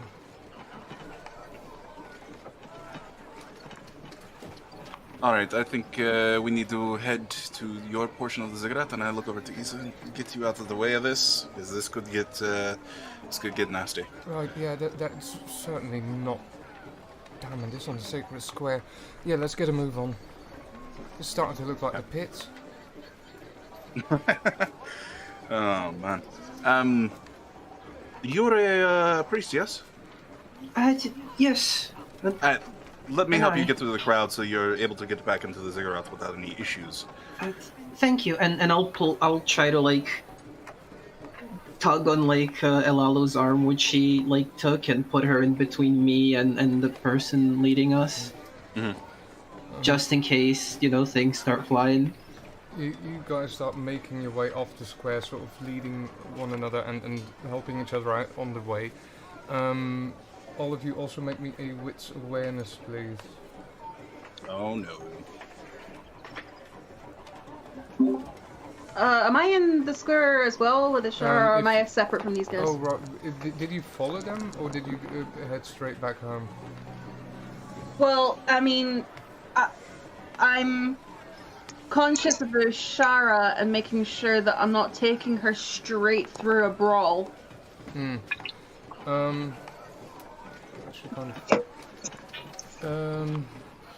Let's say you brought her with to the square, considering that most people seem to be heading here for answers. But yeah, now that this brawl is sort of breaking out, you sort of help with Sargon and the rest to sort of clear your way off the square to get out of the fighting that seems to be starting. Yeah, so yeah, I've got my non-dominant hand is kind of clasped around Ishara's, not wanting to make sure that there's a connection there at all times. What's going on? Idiots. People are being idiots. That's what's going on. Everyone with 2 successes on the wits awareness on the square, by the way. You hear like something that sounds like a horn. Not entirely sure what it means, but the guards, the ones with 3, while looking around, you do see that the actual crowd is sort of splitting at the main opening of the square, the main entrance to the square, and that a cavalry of leaded by 2 rhinoceri is sort of making their way onto the square and towards the ziggurat, as these massive beasts eventually sort of stop at the bottom of the stairs and someone steps off a horse and starts walking up. There's 3 successes, you see this, the rest of you have just heard the horn in the crowd, because a lot is going on. Would I recognize what the horn is trying to communicate? What it's trying to communicate, you know, you recognize it as a horn, so it's definitely of the army or of the royal guard. Okay. You would assume that someone really important is arriving. Did you also have 3 successes? Oh, no, I had 2, but I was just wondering if former experience might have told me. You recognize it as a military horn. Okay. So I'll sort of just make that side comment as I hear it. Oh, there's the military. A rhinoceri as well. Um, and I'll look over Point it that out way. to him. Looking over that way, you do recognize instantly that one of the men standing on the stairs at this point and who's turned around and sort of keeping people from going up is General Shakir, who's the general of the Neccan army and a right hand of the king. The man making his way up the stairs is more than likely the king himself. Would I happen to also see among the guards Nabu? Yeah, Nabu is on one of the rhinoceri and overlooking the crowd and sort of waving his spear to people to stay back. Okay. How far are we from Opposite sides of the them? square at this point. Okay, great. Great. In that case, I'll just try and clear us a path so that we can kind of skirt around the edge of the square and make our way closer to the ziggurat while we're doing it, sort of in like a curved path. Yeah. Besides, you trying to clear a way around? Yeah. Okay. We need to get out of this. Wait, let's take this street, and she sort of points at one of the side alleys and sort of starts heading in that direction. The rest of you all follow. Absolutely, yeah. I'm gonna say to Ishara, child, remember the rules. Stay with me at all times. Mm-hmm. She's nodding and clinging to your hand. Good. So you start following Isa around as she knows this district a bit better as well, and Ameru, you also quickly notice, like, she's making her way around the square and towards the side of the ziggurat. At those, both sides of the ziggurat also have entrances and the stairs that go up. And you're headed to the side where the aqueduct is connected to the top level of the ziggurat. So eventually you end up like under the aqueduct at a few stairs that seem to lead to the upper platforms as well. These seem to be not as guarded as the front. Like there's no guards here. How far is the aqueduct from the vault? For the vault, that would be the other side of the ziggurat. Okay. And is that where Issa stays, in like a barracks or something near the vault, or does Issa stay somewhere else? It's in the same quarter, basically, in the same district. So I'll start. From here, probably the safest way would be over the ziggurat, as in there's probably not going to be as much writing up there. Maybe we should go over in order to get you home at least, Issa. I don't know about the rest of you. Yeah, I can. We can do that. Are you coming with? But now, yeah, I want to make sure you get there at the very least. Alright. And she nods at the rest of you, like, do you all have a safe place to be tonight?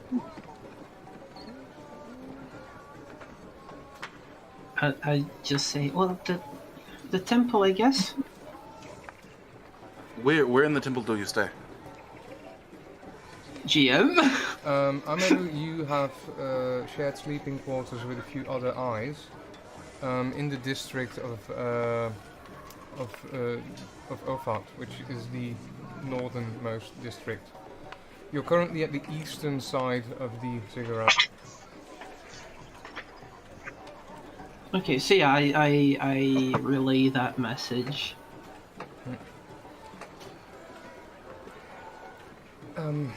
Is that particularly out of our way? It's easier reachable.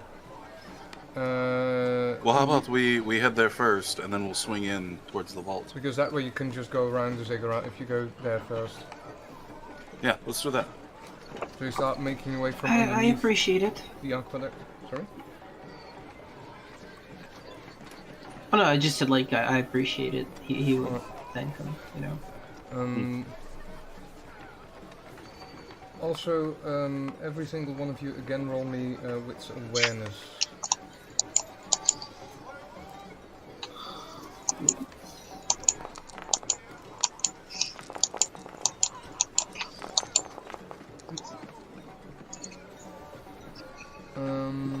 Ardeth and Ilalu. When you start moving Oh, no, out... that was my old one. Sorry. Hmm? That's my new one. Same roll. Oh, okay. Ardeth and Ilalu, as you start making your way out of the shadow of this aqueduct and more north towards the quarter of Ofat, both of you are quite sure that you're being followed. She'll look over her shoulder and try and she's not very soft. I think someone's trying to get a safe path with us. I'll look back and try and gauge. Everyone who looks around to see sees someone sort of try and hide himself in a side alley quickly before he's spotted, or they are spotted, but a bit late. Okay. I'll make a sharp whistle. What do you want? I'll put Ishara behind me, facing him. As I'm facing him. You see a hand stick out and someone coming from behind the corner. I don't mean any harm or violence. You Sargon? Yeah.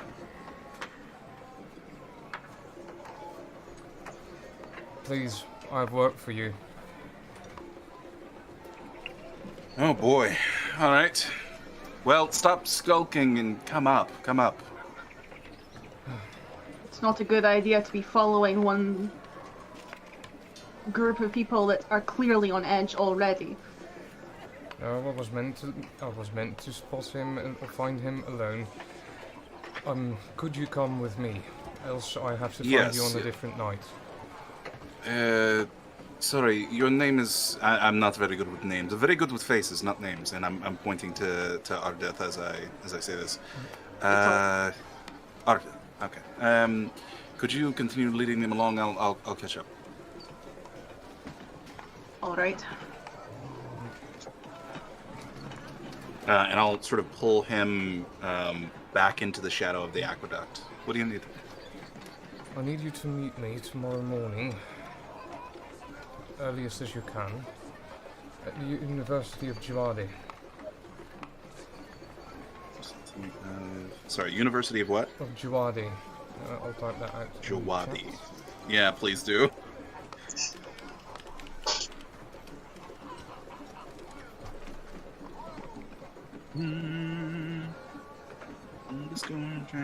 Oh, that is not how I was.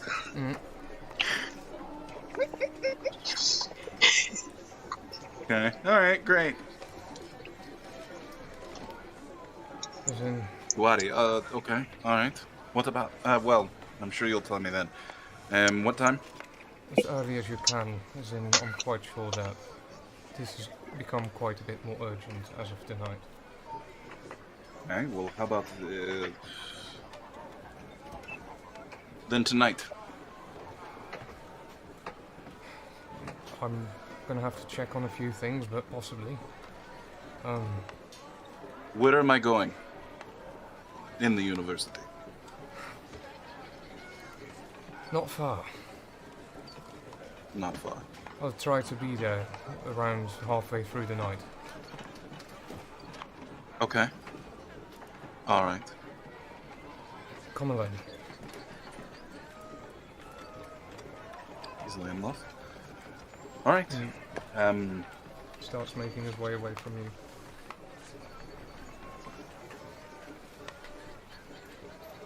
Scary person number one. Shady person number one. Yeah, and after we sort of break apart, I'll make my way, continuing back up the stairs, and quickly try and get back with the group. Taking a bit of a run, and Ardeth leading the rest of the group away, and making a bit of a run, you catch up with them rather quickly, as in they hasn't been able to go too far, until you start heading into the district of the of Ofat. Heading in there, yeah, you quickly come to the quarters where Amiru is staying. There's no one in there at the moment. None of your fellow eyes are there. It's all quiet. you do, when listening, hear outside that there's still some murmuring going on the other side. Like there's this low hum of people talking slightly far away. But there's probably still a lot going on. But you make your way safely into Amaru's quarters. Well, when we're in there, I'm just gonna turn to Alalo and say, if you don't feel safe finding another place, you can stay on my bed. You sure? Yes, it's floor's good for your back. Thank you. Do you think we can maybe get just a tad closer so that we can hear at a safe distance? It looks really important. Sure. Is there a door hallway that will lead essentially towards the central chamber from here, so that we could maybe overhear what's going on out there? To the ziggurat itself, you could make your way up to the ziggurat, by the back as well, as in the stairs on each side. And from this district, you can also make your way into the onto the actual top platform of the ziggurat and to the central temple there. So, bit of a clarification: the ziggurat itself is not hollow. It's a solid piece throughout. It is partially hollow, but it's built on ruins. So it's basically a hill which has been there since forever, which contained a lot of ruins, and the ziggurat has been built on top of that. But most of the bottom half of the ziggurat is walled up and basically a massive foundation onto which the rest of the ziggurat is built. But the entrances all only start at the top, or at the top platform, basically. Okay. Alright. Well, I think if we wanted to hear what was going on, we'd have to make our way further up. So, it's up to you. Myself and Issa, we have to make our way that way anyways, because we have to go towards the other side, where the vault is. Am I completely cut off from the house, the place I work? No, you could simply leave the temple district via one of the other gates on this side and make your way around through the city. That would be a long walk, wouldn't it? Yeah.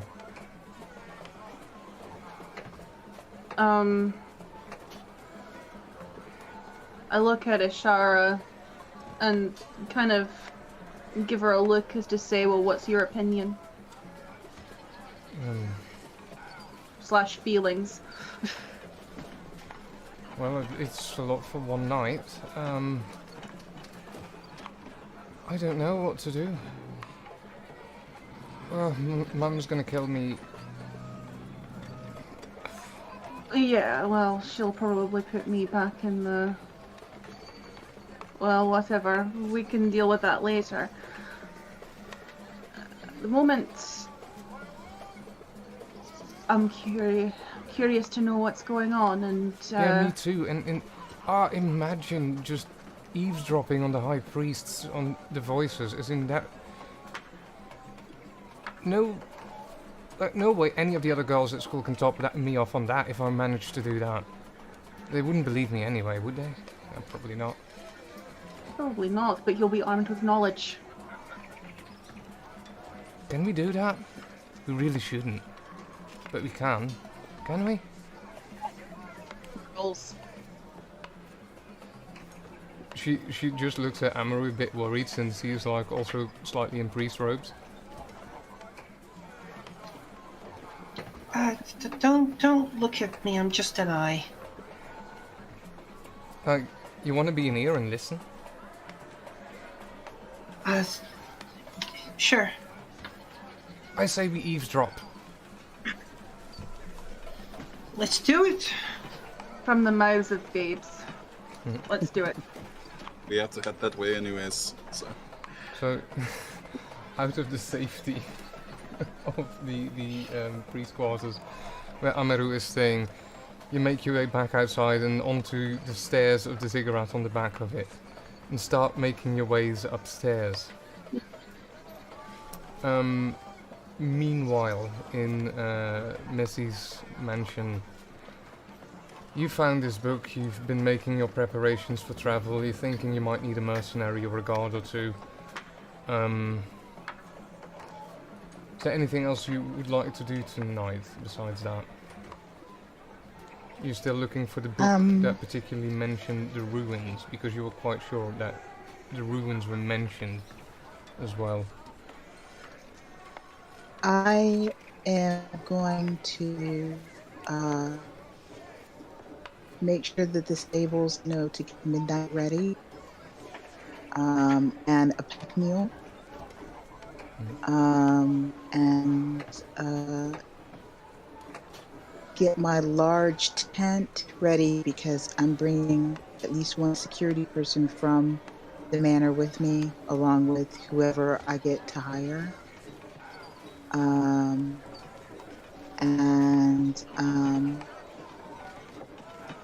My winter gear, because we're going into the mountains, so that I'll have warm clothing, and rations and a few other things that normally I would get, including some hiking gear, because, you know, mountainous area. And doing as much research as I can to figure out what kind of trek I'm going to be on to find the source of whatever this is, be it creature or something else, maybe unknown people. All right. When you say do more research, are you continue in your own library? No, once I get everything situated at the house, since I've already looked through my library at the house, the next thing would be to look at the library in the university. Mm-hmm. So you make your way out into the streets and towards the University of Juadi. As we see Messy making her way there, we see the other group of people stealthily trying to make their way up to the top of the ziggurat. Now, the back of the ziggurat is not necessarily guarded, but once you're at the top, there's this center building that is sort of sitting there, and which is contains the main entrances. Now, on the back of it, there's only two sort of side entrances on each side. Are you guys going to approach all of this together?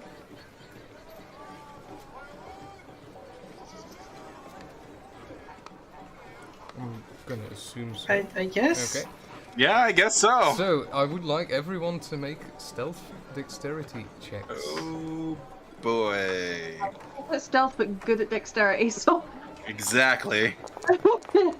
I'm relying on dexterity here. Oh, I got excited for a second. This is the only time our rolls are going to be good, guys. You pick the only things I've...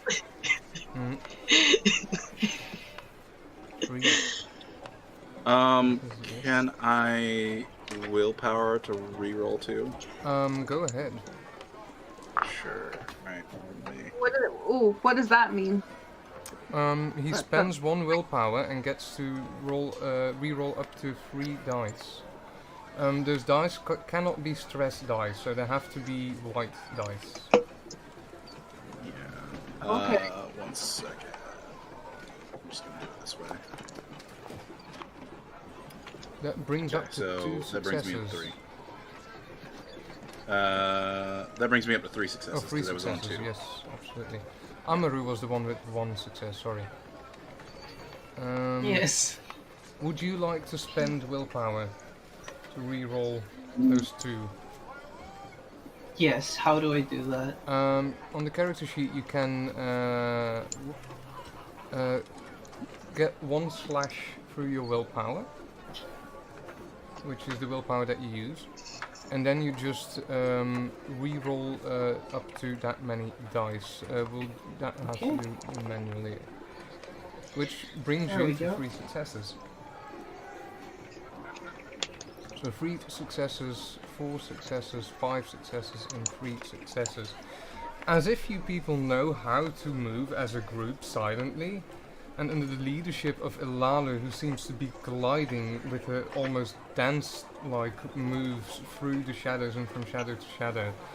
You make your way not just to the doors of the ziggurat, but inside.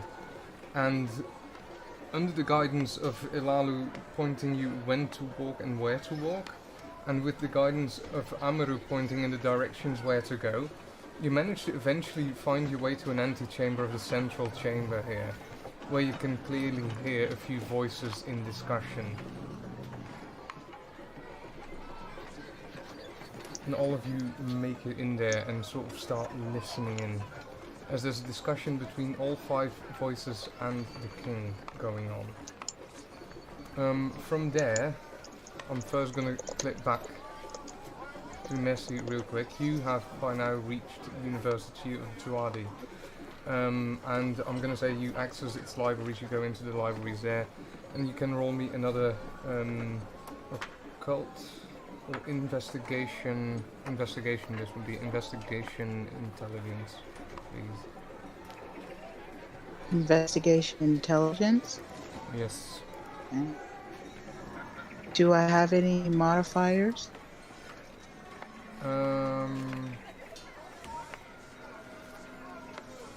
Signs of Aurora, or let me double check that.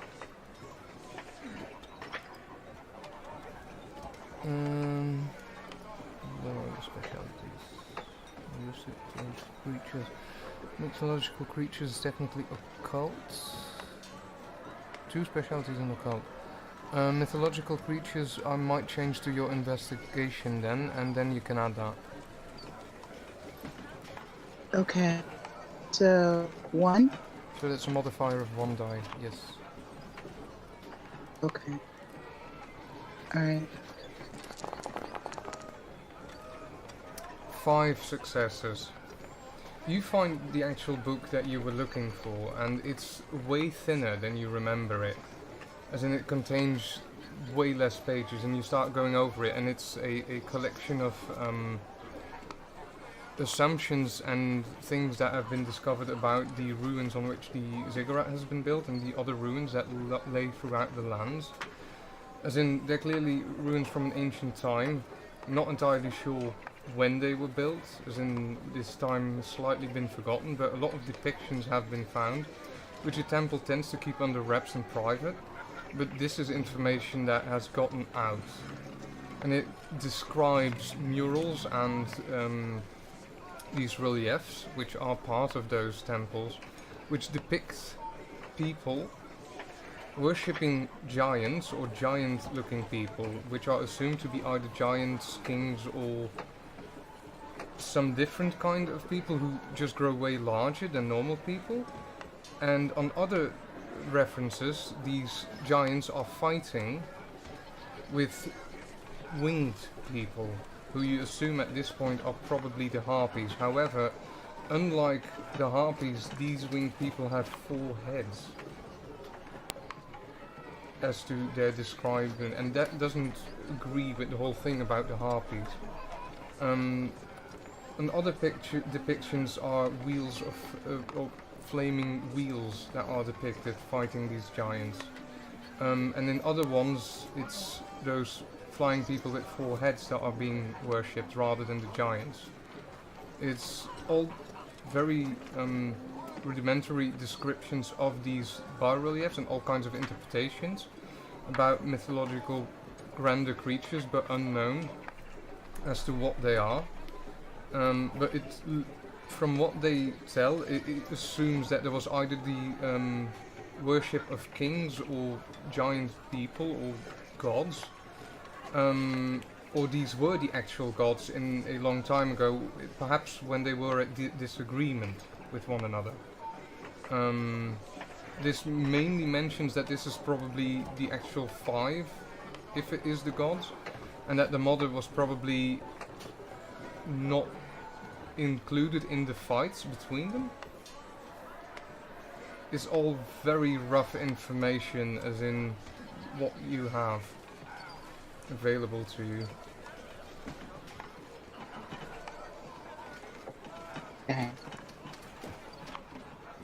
All right. I'm gonna tuck that book into the rest of my things and check it out to go with me, so that I'll have some reference for the symbols and iconography, and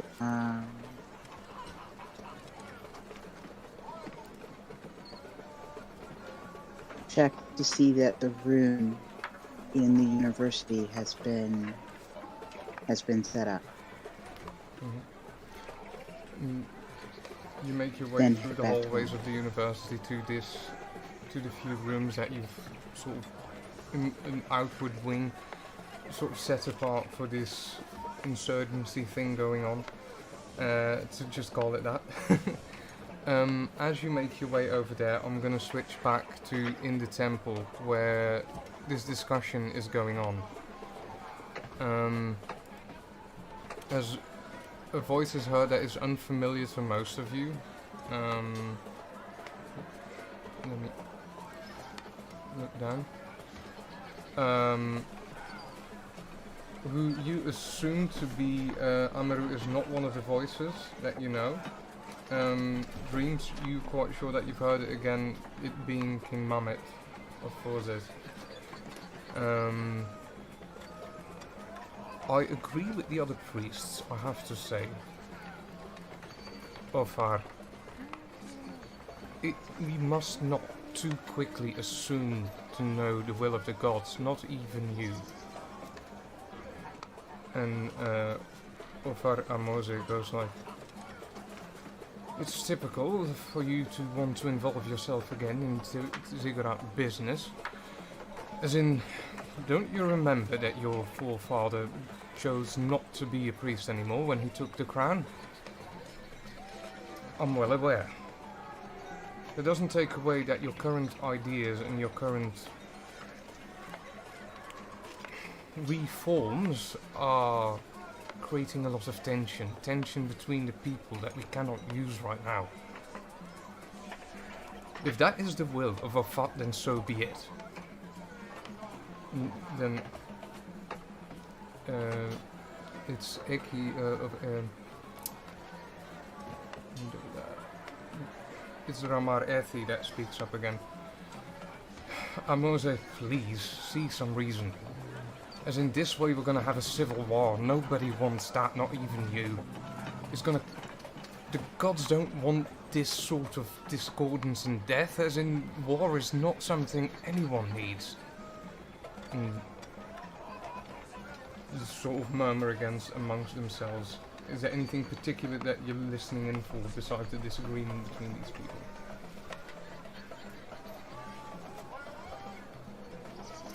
This was the kid's idea, so, I'm waiting for the kid to give us the signal that we can leave.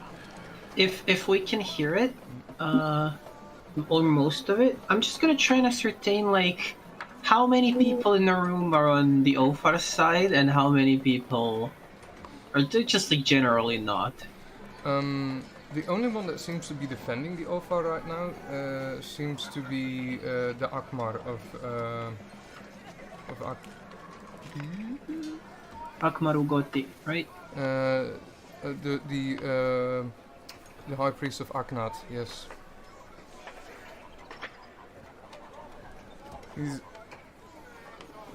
His defense also is sort of sticking out in the sense like it's not like bloodshed has not pleased the gods before. In a war might be good, it's been too quiet, too peaceful. Oh, who says that? That is the Akmar, so the High Priest of Aknat. You know as Ugoti. I will write his name down as well.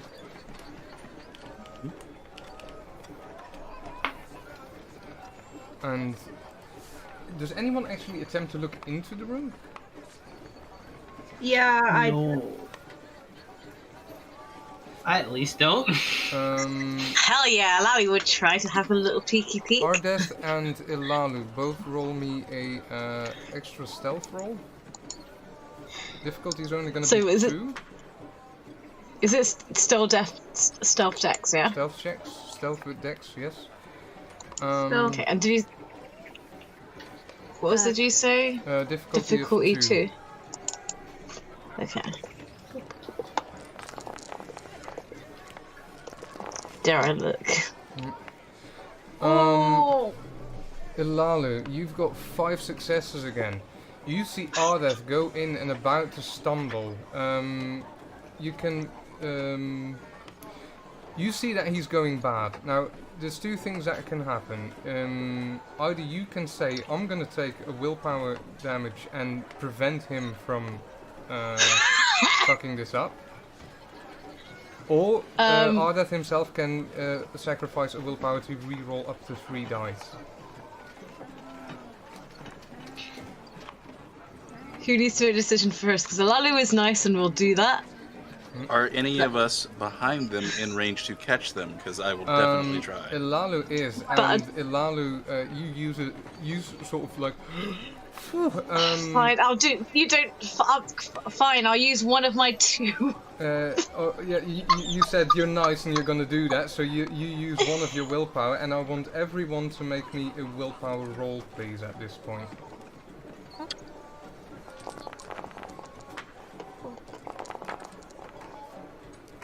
Wait, I don't know if I did it. Is it just crossed it through once? I don't have any spots clicked in willpower. I don't know what mine is.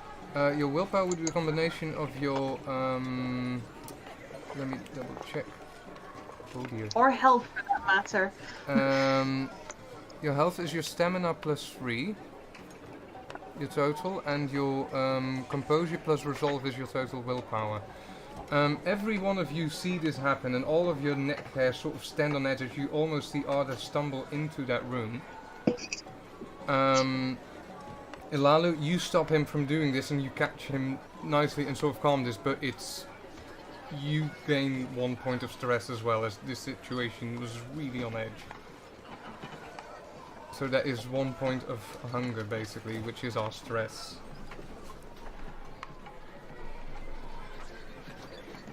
I'm gonna mouth sorry. As he mouths this to you, both of you get a look into the room. Both of you make me an insight check. Insight what? Insight wits. Who does? Who's the other person? Me? Yes, because you also get a look inside the room now that Ilalu has caught you. Huh. Insight. Give it a second, it's being fussy with me. Okay, no, it's not. I suddenly have no control over my sheet. Okay. What's the second ability? Wits. I'm gonna look at Ilalu's character sheet real quick. It just won't let me click on anything. It's being annoying. Yeah, I have being 5 annoying, wits apparently. and 2 insight. I'll roll it for you. Thank you. Wits. It's like, yeah, I'm not letting you click on that in. Thank you. Ilalu's 6 successes.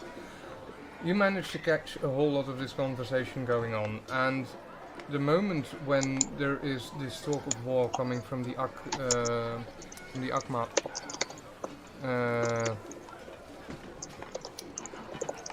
from the Akma, you notice that a glance between him and the king are being exchanged, as the king seems to be aware of something and is like, don't,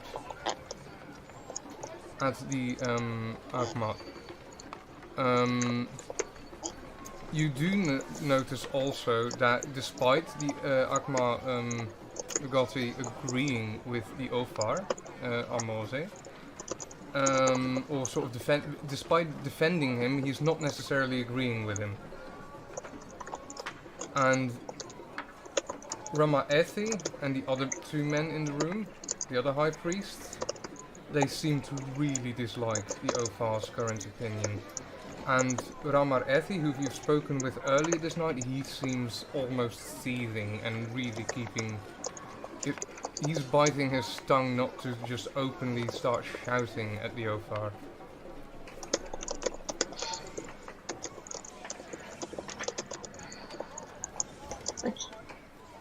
And the Ofar goes like, I assure you of at least one thing, and that is that I do not want civil war or war amongst our people.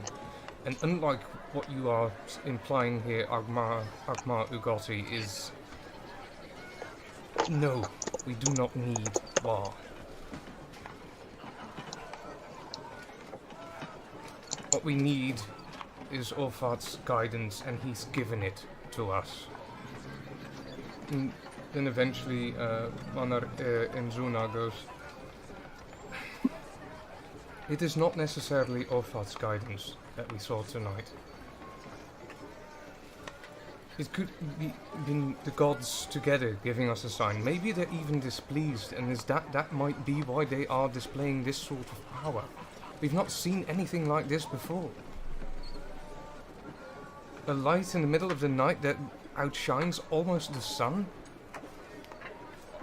A light growing and extending beyond the horizon. Whatever this was, it's... we cannot know its intent. Not for sure, not yet. We must at least speak to the Oracle about this. And Ofar Amosid instantly goes, no. Absolutely not. The Oracle is not to be consulted about this. And Ramar Ethi goes, why not? This is entirely the intent of having the Oracle. He is the voice that we speak with. He's the only one who can actually talk for the gods towards us. And Ofar Amosi goes like, absolutely not. He's been terribly ill for weeks now. I will not put this on him. And that's the last that I will have said of it. And he sort of turns around and starts leaving through one of the other doors as the others sort of stay behind. I would like to... Ardeth is wondering if his protests are... the reasoning behind his protests are true. Or if there's another reason. That would have come into the insight check, so you're wondering that. Ilalu, due to your insight check, Ofar Amose, the moment that he became defensive about the Oracle, he lied his arse off. The Oracle isn't sick. Not at all.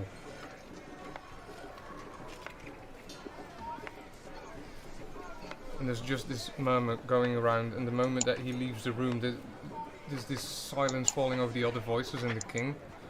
And they sort of seem to be looking at each other, also with a bit of mistrust, as in they don't know for sure who they can actually openly talk to.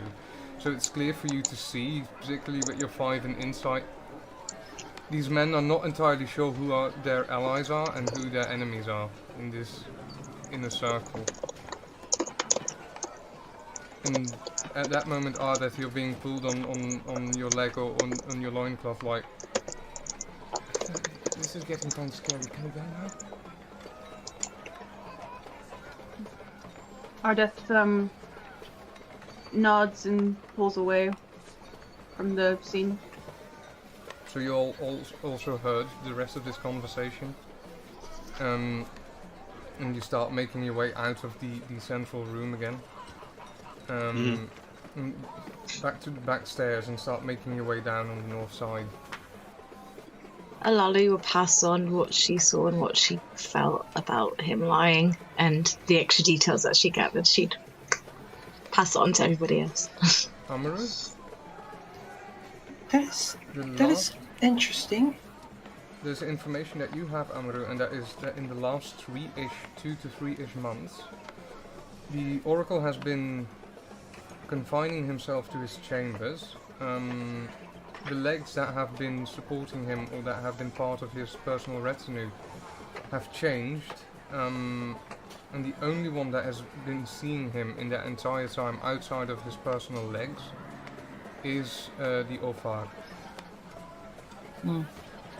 Yeah, I say, well, usually the Oracle has their own set of legs that tend to them, but I think for some reason recently Ofar has given him different legs, which is unusual since I do think the Oracle's chambers are not to be visited by anyone aside from, aside from the voices and yeah. his legs. So what you're saying is that the Ophar is attempting to keep a dampen on the voice of the Oracle? Perhaps. No one has seen his previous legs, the ones he picked out himself, so... Well, no, I'm just in my head. I'm sorry.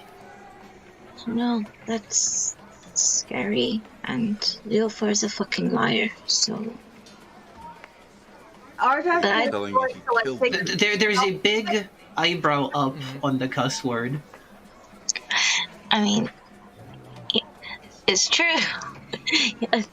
I'm certain he's lying, but I think those in the room, it wouldn't take much. Like, they don't agree with him anyway. Even the one who was kind of defending him didn't really agree with him. I'm gonna say it. She's out of line, but she's right. Yes, the current Tofar is not the most popular of men.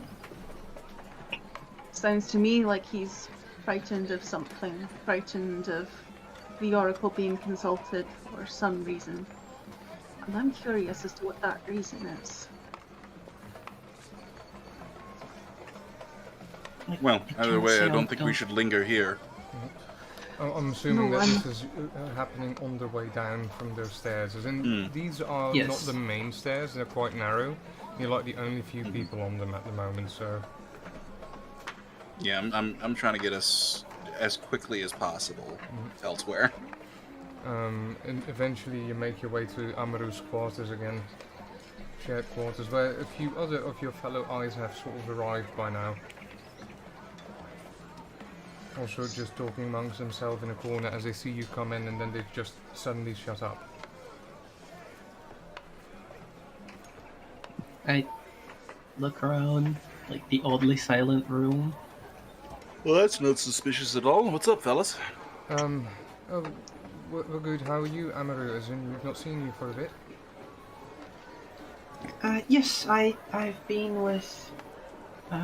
I've been helping Isaru to... I don't know how to say that name. Isaratun. Yes, She just called Isaratun, herself yes. Issa, so... Yeah. Yes, okay. I've been helping Irisa, and also getting Elalu here. She'll be staying here, at least for the night. And Isa says, yes, indeed.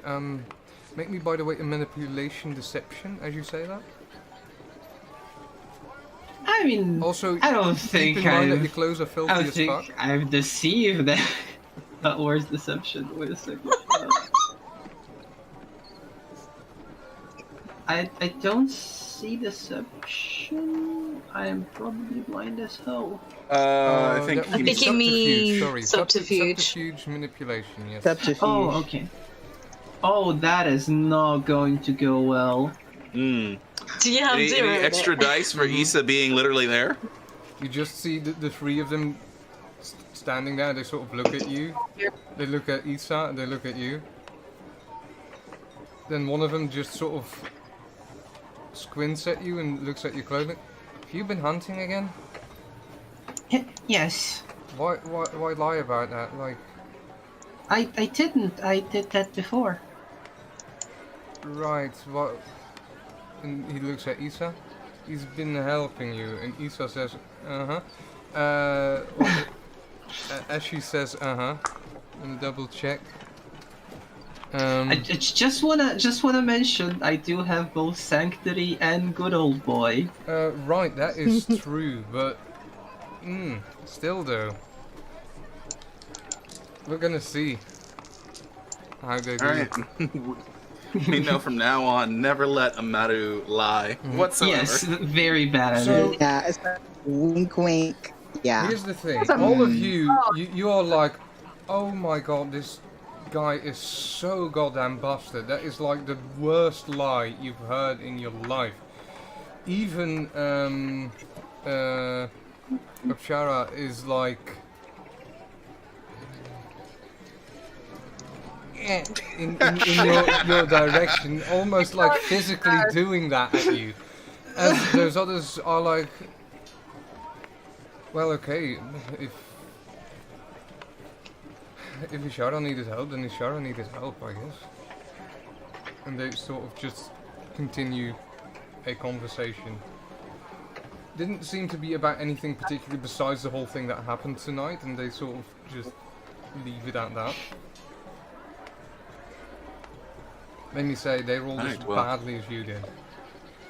Oh, great. Fantastic. Well, you two will be safe here, yeah? Most likely. Fantastic. We might run into each other in the future, either way. It was good to meet the two of you. Saragan, by the way. Oh, it was a pleasure, Ameru. And you?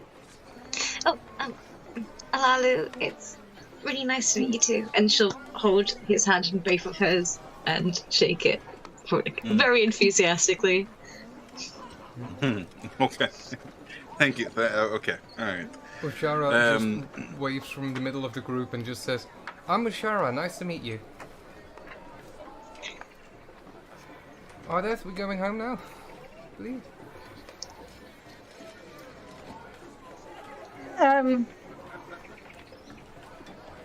Yeah, he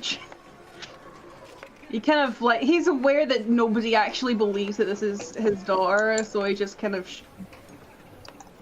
yeah, whatever. Right, let's get going. Well. And she sort of starts leading you out. Sargon, do you follow these two, by the way, out as well? Me and Issa will probably follow them out, but once we get out the door, we'll probably both like, hey, I gotta take her back to her dorm, so stay safe. If you need anything, just run back to the temple. I'll probably be here for a couple more minutes. If not, try and make a run for the university, because that's where I'm headed. Issa also waves goodbye to the rest of you, as one of the other eyes sort of calls in a leg and tells him to bring in another bed for Ilalu to stay on. What was that, Ardeth? Nothing. Sorry. I just was confused why a man like you is going to a university, but it's not really my business, so. What, do I not look like the, how do they say, the scholarly type, huh? Issa just coughs out lightly. No! Covered in armor, has a weapon on his belt. Yeah, absolutely not. I mean, I don't want to presume, but he kind of looks you up and down in... It's kind of like a joking, contemptuous way, but also in a clearly I'm checking you out kind of way as well. What can I say? A bit of late night business. If I'm not at either place, I do stay over at the Serpent Spirit, so... So there's a chance. Well, alright, yeah. I'll just get this little one to her bed. Right, bed. Right, Issa, come on. Yeah, I'm on my way. Issa says as she sort of also follows you and you pass through the district of Urat and get sort of close by her quarters. And she says, I can make it safely from here. You guys take good care of yourselves, okay? Yeah. What the fuck was that, by the way? What was what? That? I didn't know we were trying to start a war. At this point, I'm not entirely sure what they are trying to start. Anyway, Boy. I'm gonna sleep and Stay safe. think on what the hell happened, because gods above, I guess literally. Yeah, I don't know what that meant. I'm sure you'll figure it out. You're good at that sort of thing. Yeah. Despite my position, never been really good at that, she says, and she waves goodbye. I know. As I wave goodbye as well. And turn on my heel and immediately start making my way for the university. Alright. So you all leave the temple district as well. Are that on your way to the manor, which is for a part in the same-ish direction. and then Sargon in the direction of the university, which I've been mispronouncing as well because it was Ajwad and not Jwadi. I'm sorry. Ah, okay. Ajwad. Ajwad. Yeah, I heard what- AJWAD.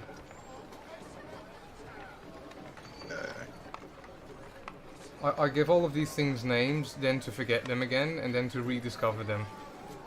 Absolutely, absolutely. No, I feel you on that. So we're gonna start with Ardeth getting home together with Ushara. Should we try the window again? Like, if Mum sees us coming in through the front, she's gonna kill us.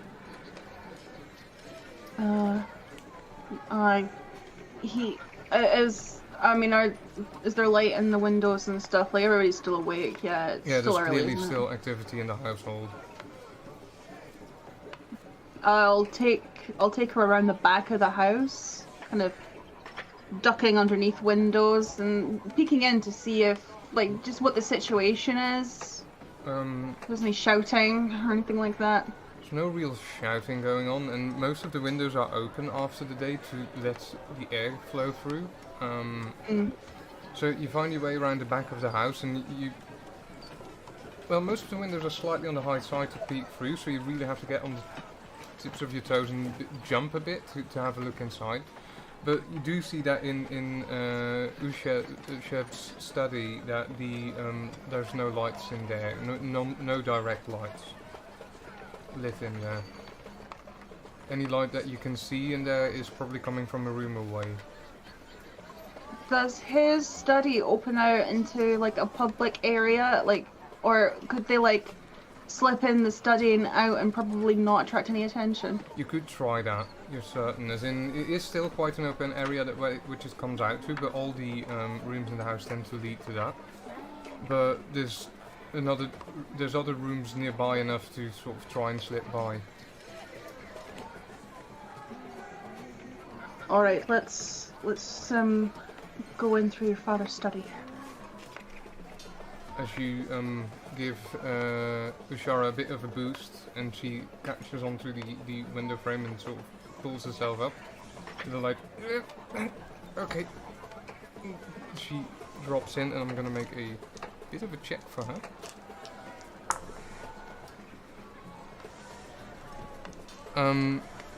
As she does with a slight yelp, fall into the window. I kind of wince and kind of go silent to see if I can hear that somebody's been alerted. Takes a few moments, but it seems quiet in there. You do think that she just went really quiet after the yelp.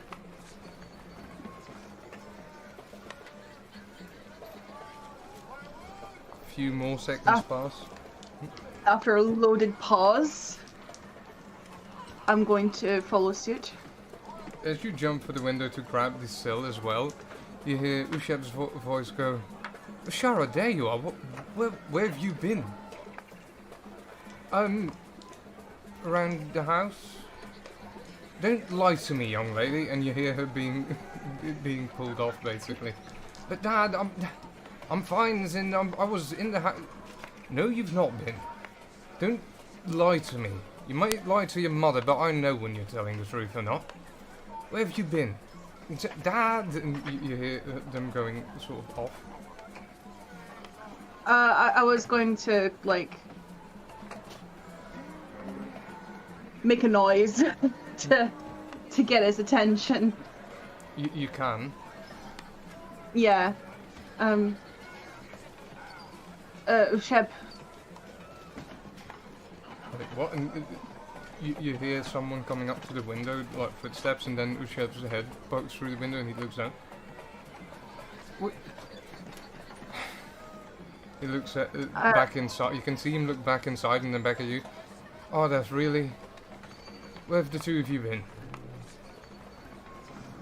On an adventure. Yeah, probably. You realise that Amthithi is raging about Bashara not being in the house. Or was, at least. She's thankfully not home anymore. Get inside quickly. I jump inside. As you make your way inside past him, he's like, we do have a front door. Yeah, but this was cooler. I start to see why the two of you get along so well. Right. Just rest assured she was well, I assure you she was the safest girl in the town with me. That I do believe, and he puts a hand on your cheek like, as in that much I do really believe, but please, consult with me about these things. Like, Amthithi has plenty of reason not to like you already. He kind of flicks his head to the side to get the hand off his face and says, well, she is your problem, isn't she?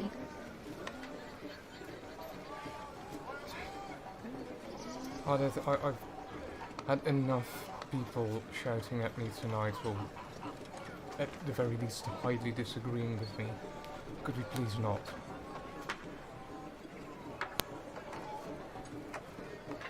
Bashara, go to your room. Dad, why do I get... Go to your room. Okay, and you see her sort of walking off in the hallway.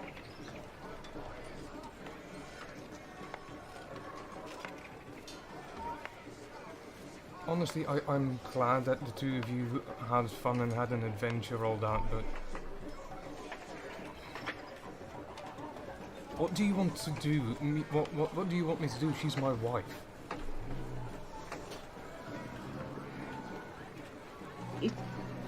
He turns to him and says,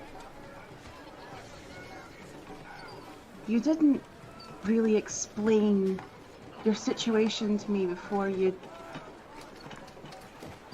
I didn't know I was going to be stepping on anybody's toes. I should have been more forthcoming about that with you, that one. Yes, you are correct. I should have. I didn't expect it to be that much of an issue. I thought she knew about me. I thought she would have been okay. I thought that you would have consulted with your own wife before you made any big decisions like that. And now what am I supposed to do? Except take every insult that she throws at me. I am sorry for that, and I'm sorry for dragging you into that. But I do love you, he says as he sort of comes up to you and grabs both sides of your face. Do you even know me? Don't say that. I don't even know who I am. How on earth can you know who I am? Please don't say such things, and he tries to embrace you.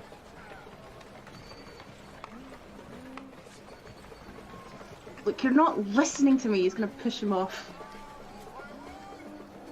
You can't just fix everything with a hug or a kiss. I see.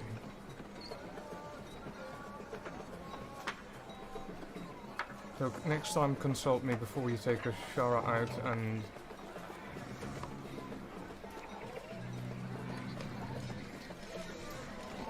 Please leave my study. Yes, master. I'm not... He leaves.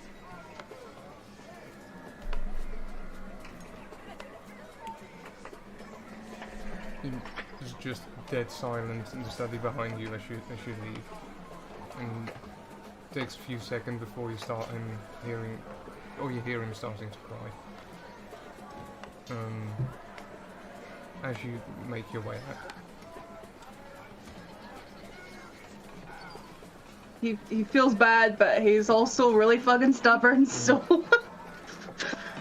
Roll me, by the way, a wits awareness. Sure.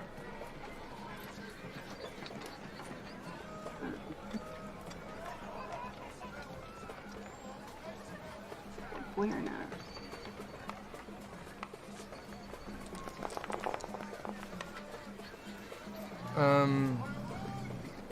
When you look up, moving away from that room, after a short pause perhaps, you do notice that Ushara is still in the hallway, sort of hiding half behind one of the pillars. And she looks at you.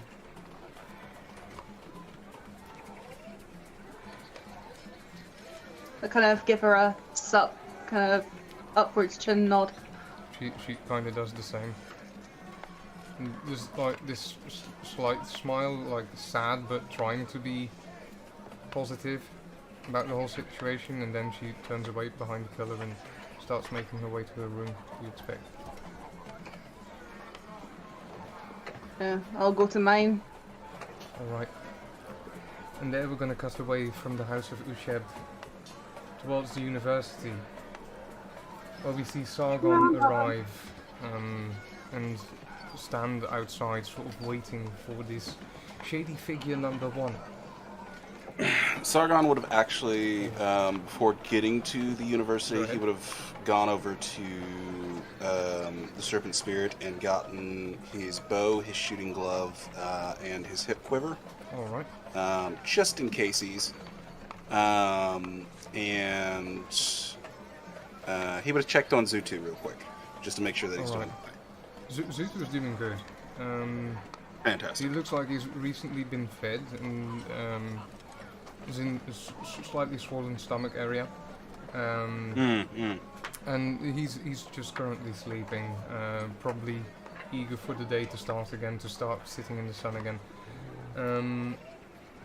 And once you've checked up on him and start making your way to the university and you're out there and you start waiting for this shady figure, it doesn't take you long before he steps out of some of the shadows and sort of nods you in the direction and goes inside.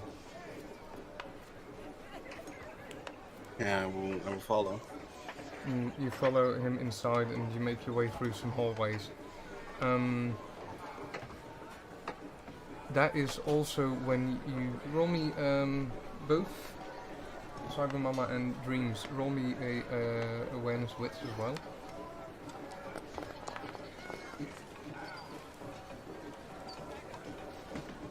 Oblivious.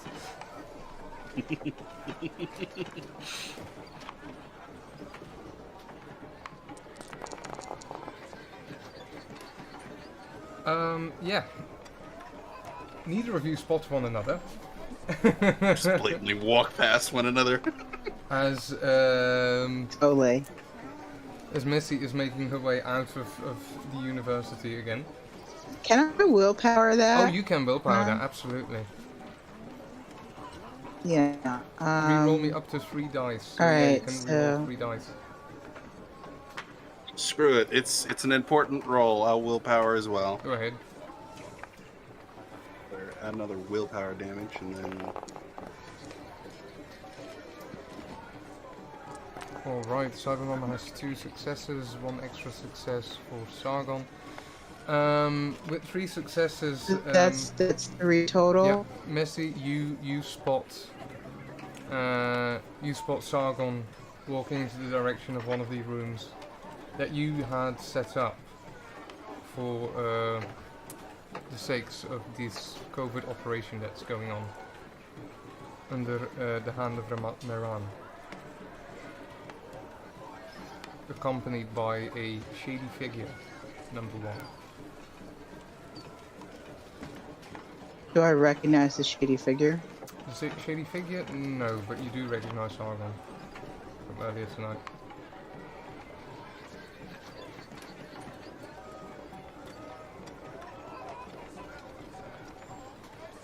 Did he see me? The shady figure, since wits rolls are so... No, does Sargon. Sargon doesn't seem to notice you, I believe. 1 success? Yeah, no. My eyes are like tunnel vision peeled on the also dude still that's in front of me. nighttime, so- Yeah. The shady figure, however, acknowledges you and is looking straight at you as he's making his way through the hallway. And only takes his eyes off you the moment he starts turning a corner.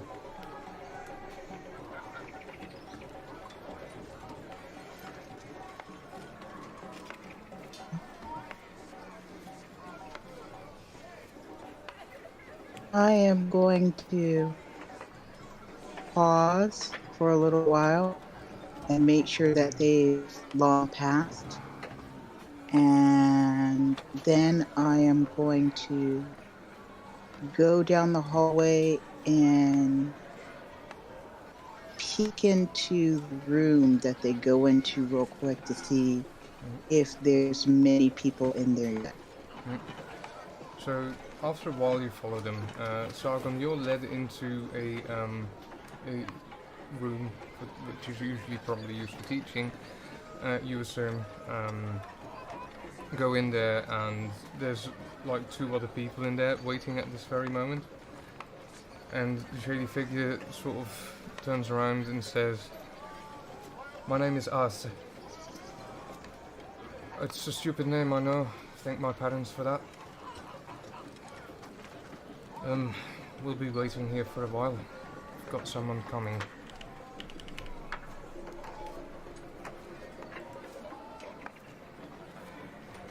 Okay, that is not how I spelt it. Alright, thank you for that clarification. I also just realised how stupid it sounds when you say it out loud. Which is going to be the butt of the joke at some point, but absolutely. Absolutely. Meanwhile, Missy, as he's being led inside and told that they're going to wait here for a bit, roll me a stealth check, please, so that's stealth dexterity. Self-dexterity. Okay.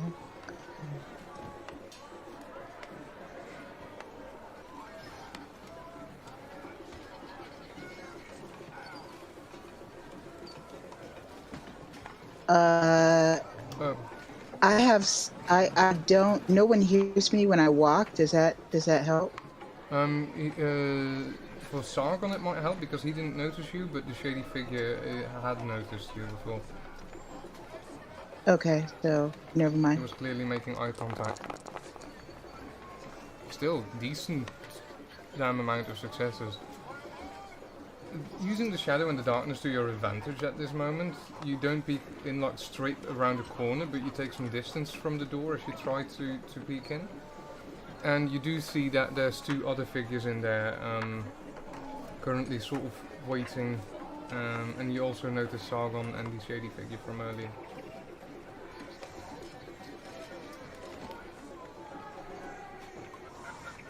Your wits awareness, please. Awareness wit. My wits awareness. Yes.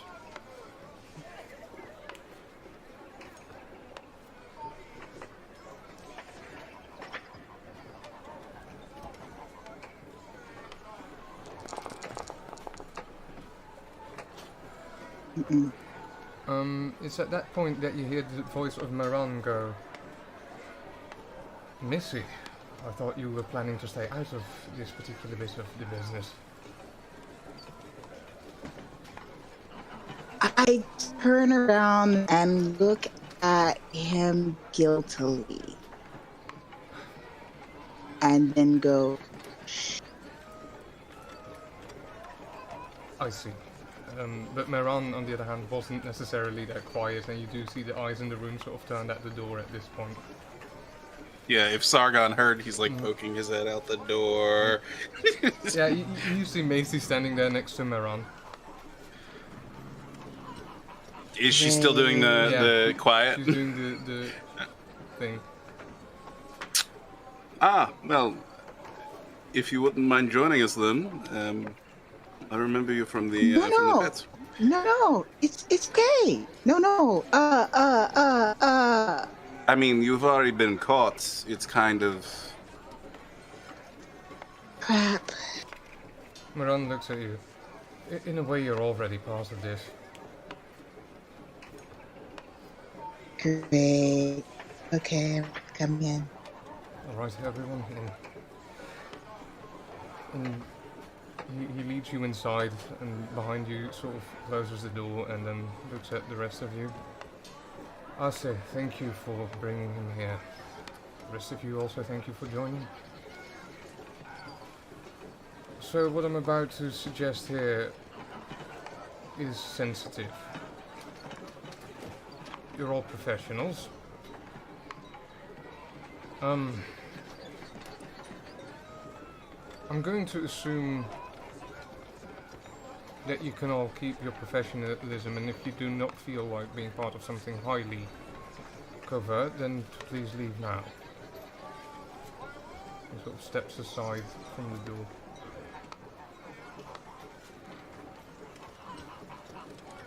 If not, I'm gonna assume that you are willing to work with me on something rather important.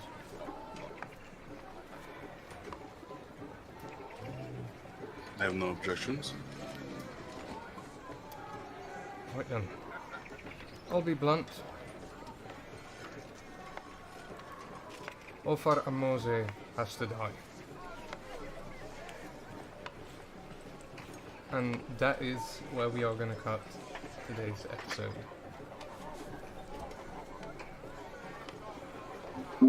Dun, dun, dun. If there was a person to kill, that would be it.